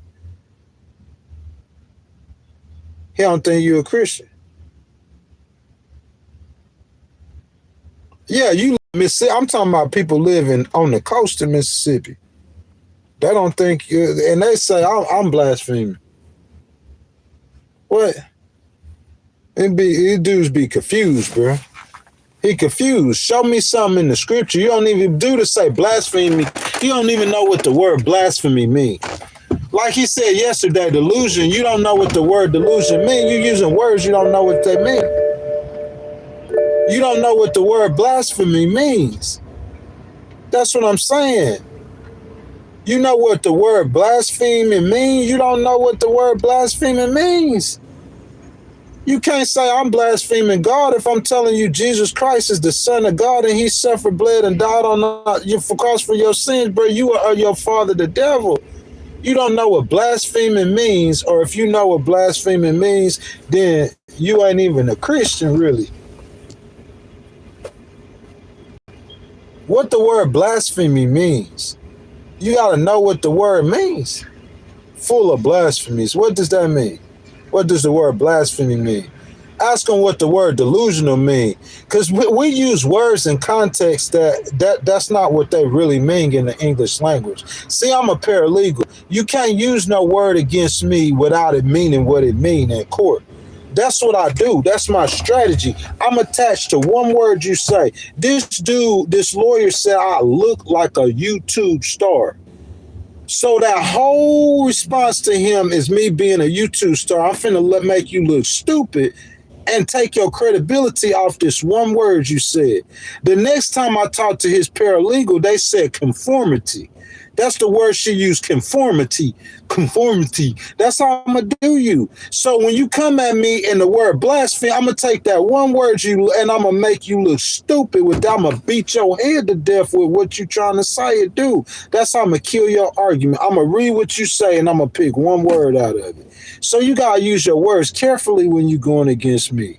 You can't use the word delusional because you don't know what that word means. You trying to say confused. And instead of blasphemy, you trying to say quoting the wrong scriptures. You don't know what the word blasphemy means. You got to go against God to blaspheme. I never go against God in my life. I go against the preacher. I'll tell you that vaping ain't in the scriptures. It's not in the scriptures. That's your understanding of that. Show me where it's taking smoke up the nose is a sin. It's not in the scriptures. That's your understanding. That's not blaspheming. You got to understand what the word blasphemy means. Because, see, I'll sue you for using the wrong word. Because I'm going to go in court and make you look retarded. I do it to lawyers all the time. That lawyer said I was a YouTube star. When I finished with that lawyer, he ain't said it since. She said conformity. When I finished, she ain't used the word conformity. She not going to use that word no more. You got to use them words right. He's someone who cares about views on YouTube. That's what I would have said. I wouldn't have called him a YouTube star. If you say it right, you don't know how to use the English language. I don't care about pronouncing words, but I know how to use the English language. If you say it right, then you don't have to defend what you're trying to say. But if you say it wrong, I know what he was trying to say when he was saying I was a YouTube star. But you got to say it right. You can't say he a YouTube star with 10,000 subscribers. That's not a YouTube star. I'm going to make you look stupid. And then he said appears. It appears as if he's a YouTube star. I had a field day with that dude. And he an attorney. You can't use just any word. Like with me, that word, the actual meaning of the word blasphemy. I'm going to go with the meaning of the word blasphemy. Blasphemy, you got to be saying something against God. How am a blasphemer preacher? Boy, I come slap you in the mouth. That's not blasphemy. That's what you want it to be.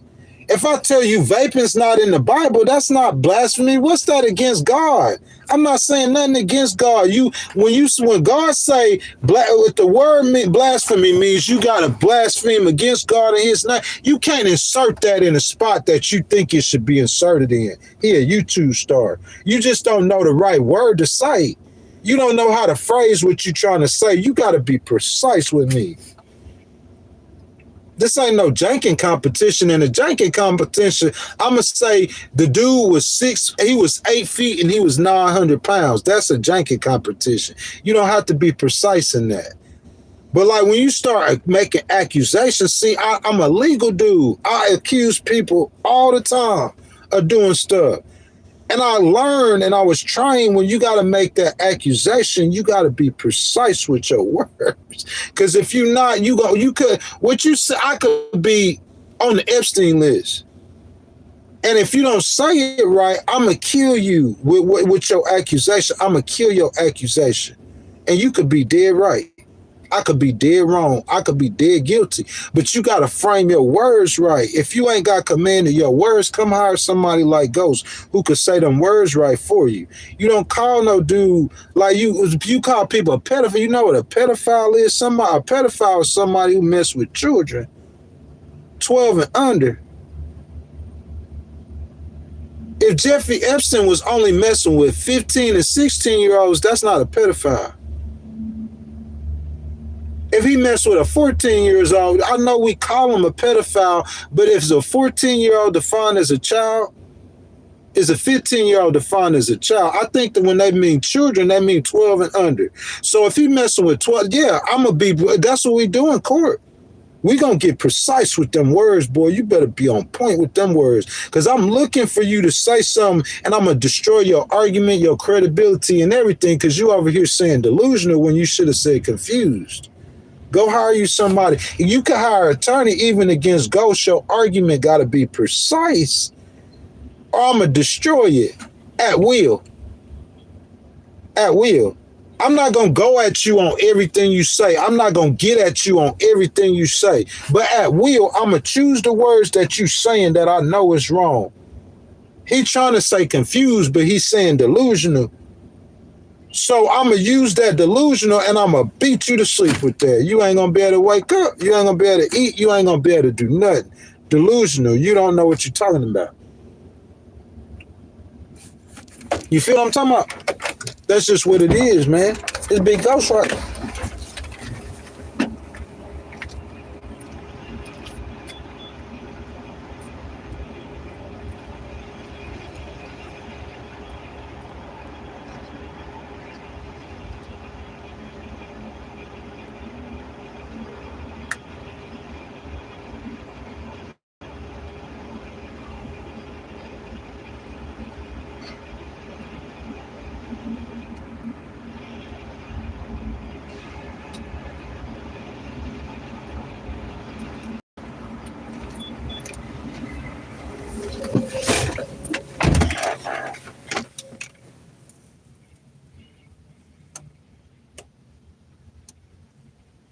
You said I'm fried. How I'm fried? You ain't never seen me fried. You ain't never seen me high, probably. Yeah, you might have seen me high. Eee! Eee!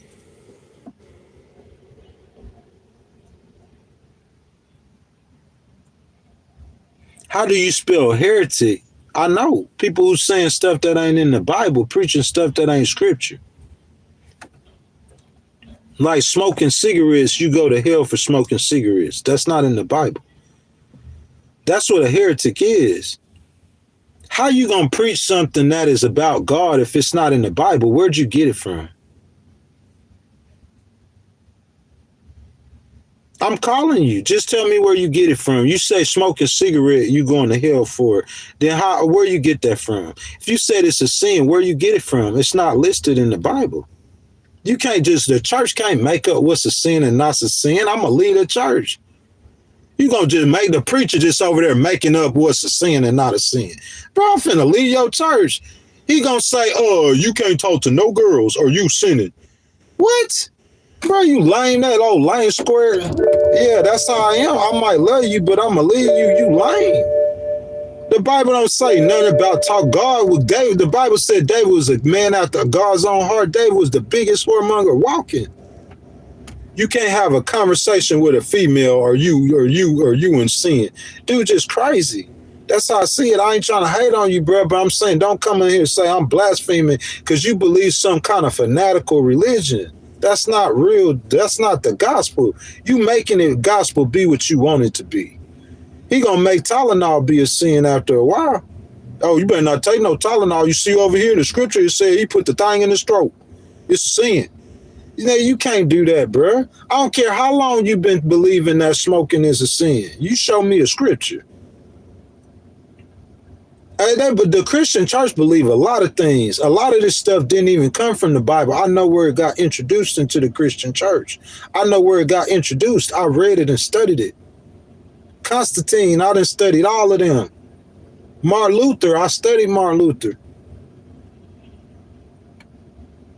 I know when a lot of this stuff got introduced to the church, the Christian church, that the laws and bylaws of the church, legalism in Christianity, legalism. I don't live by the law. I live by grace. Paul said everything, he could do all things. He could do anything.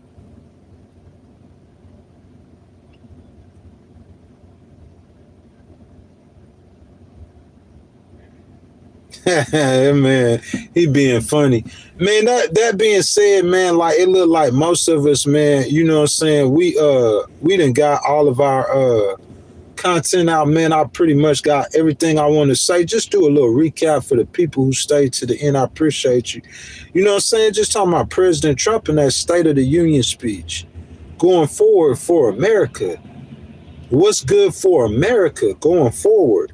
What he should project in his State of the Union speech. That's what we talked about. You know what I'm saying? So if you want to go back, you didn't see all the content, make sure you go back and see it. Some people skip to the end. I skip to the end when I watch my live streams a lot of time because the end is when it get interesting. You hear me?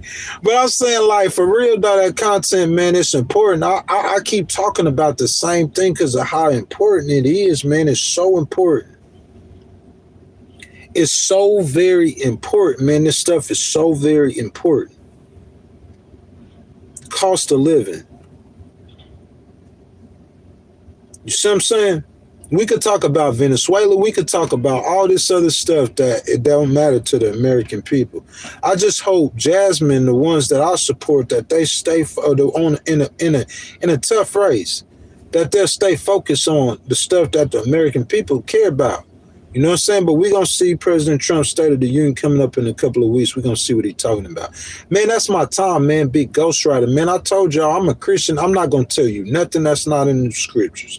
Everything I tell you is in the scriptures. Everything. If I tell you taking smoke up your nostrils, it don't say that that's a sin in the Bible. I'm not making that up. I'm telling you it's not in the Bible. Somebody put the scripture in the live stream. That's not in the Bible.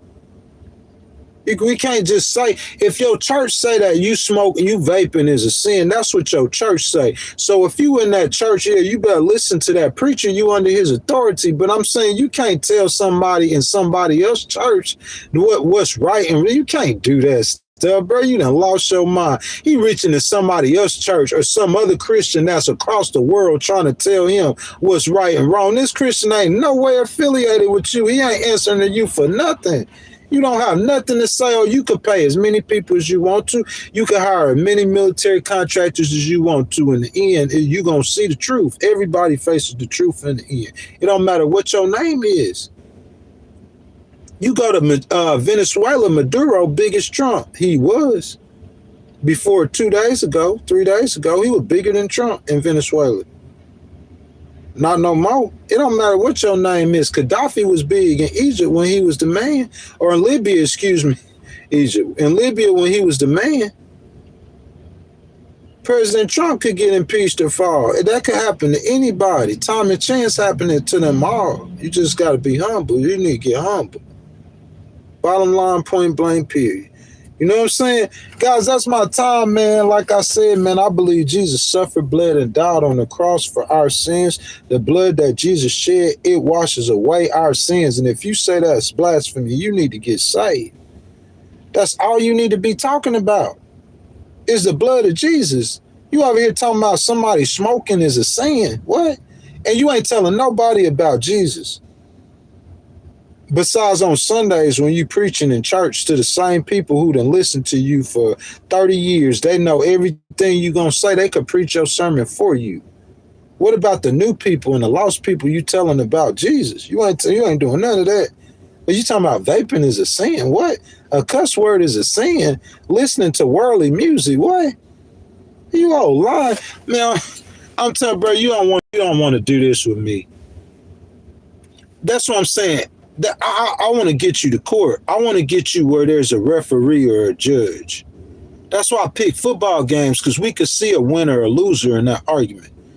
I go to court, I get him in court, I'm going to prove it to him in the end.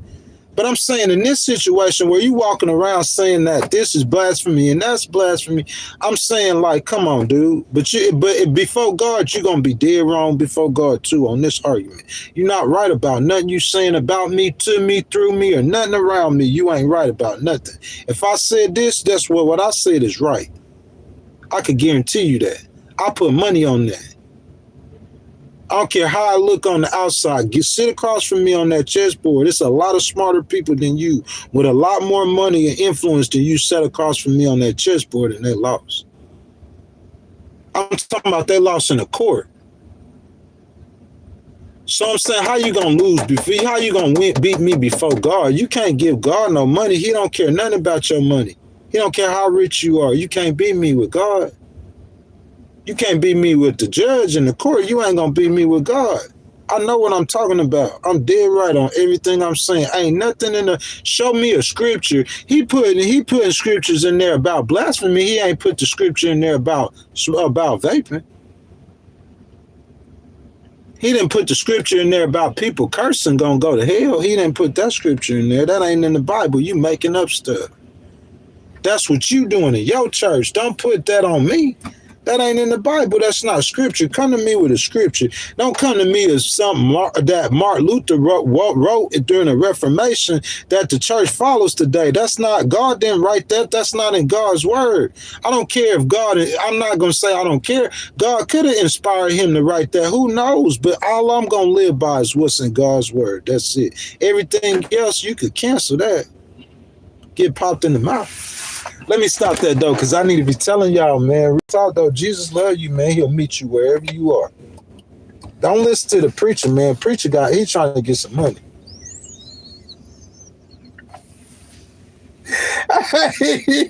You gonna make me do it to you. Don't listen to the preacher. Listen to what the scriptures say. Listen to what Jesus said. Jesus said he stands at the door and knock. He mean your door. And he knocking on your door. He said, any man who answers, if you open that door and let Jesus in, he said he gonna come in and sup with you.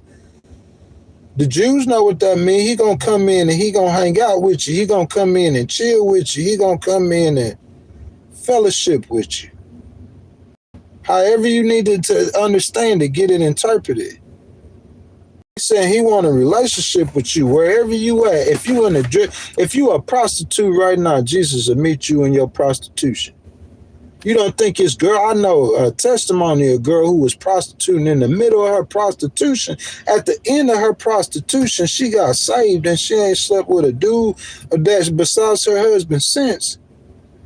It don't matter. Y'all don't know no stories like that. It don't matter where you at. Jesus will meet you right where you at. He will. He love you. He want to save you. He want a relationship with you. Why? God created you. Why wouldn't he want a relationship with something he created? Your mama had you. You understand creation is greater than birth. Some people ain't that smart. But your mama birthed you and she want a relationship with you. She love your stinky drawers and she birthed you. So I'm saying, like, how would Jesus not love you? Like, and he created you. He want to meet you where you at, man. All you got to do is open the door to God and let him in. Forget the preacher. Remember, the preacher, he just talking, bro. He flapping. You got to learn how to ignore people when they say stuff. You got to learn how to separate stuff. The preacher, he just yapping. He yapping and flapping. You ignore the preacher. You focus on God. You put God first, man. That's big ghostwriter, man. That's my time, man. You know what I'm saying? Anytime I get in a situation that's bigger than me, bro, I'll let them know in a heartbeat. You know what I'm saying? This is the day the Lord has made. I will rejoice and be glad in it. Forever rejoicing, forever being thankful, forever being glad for God's mercy and his grace and the blood that Jesus shed on the cross for our sins. Don't forget that. As a Christian, don't get too focused on looking for faults in other people and calling other people's blasphemers. Don't get too focused on that. As a Christian, don't get too focused like, you know, the preacher mad because you saying that he hustling for money. He gonna call you. They got his little minions calling me blasphemers because the man over there getting rich. What? That boy getting rich. Talking about Jesus. He telling you to stay poor, and he got millions. Talking about Jesus, and you giving him money out your check, out your Social Security check. He's saying you giving the money to God. He going straight in the offering plate, put that straight in his bank account. A percentage of what you giving to God, he putting in his bank account to drive his new Hummer. You starving, and he telling you, "Come on, man. Let's cut all the monkey stuff out, man." That's my time, man. I love y'all, bro. Thursday, 6:30 a.m. Eastern time, man. What we talking about Thursday? We talking about Venezuela. Miss Maria Machado. She is well respected in Venezuela, President Trump. We love Miss Maria. I know you might not love her, President Trump. Look, President Trump and them probably like, this dude got a history of picking liberal women. He in love with Kamala.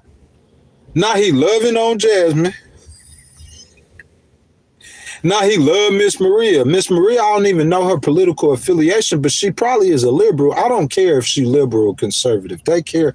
I don't care. Miss Maria is probably a liberal.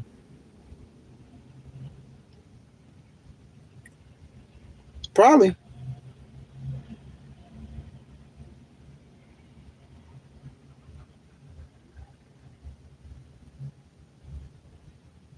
We love Miss Maria, President Trump. We love her. The Venezuelan people love her. But thank you for freeing the Venezuelan people. We'll talk about it on Thursday, 6:30 a.m. Eastern time, y'all. That's my time. I'm out. I love y'all. See y'all then.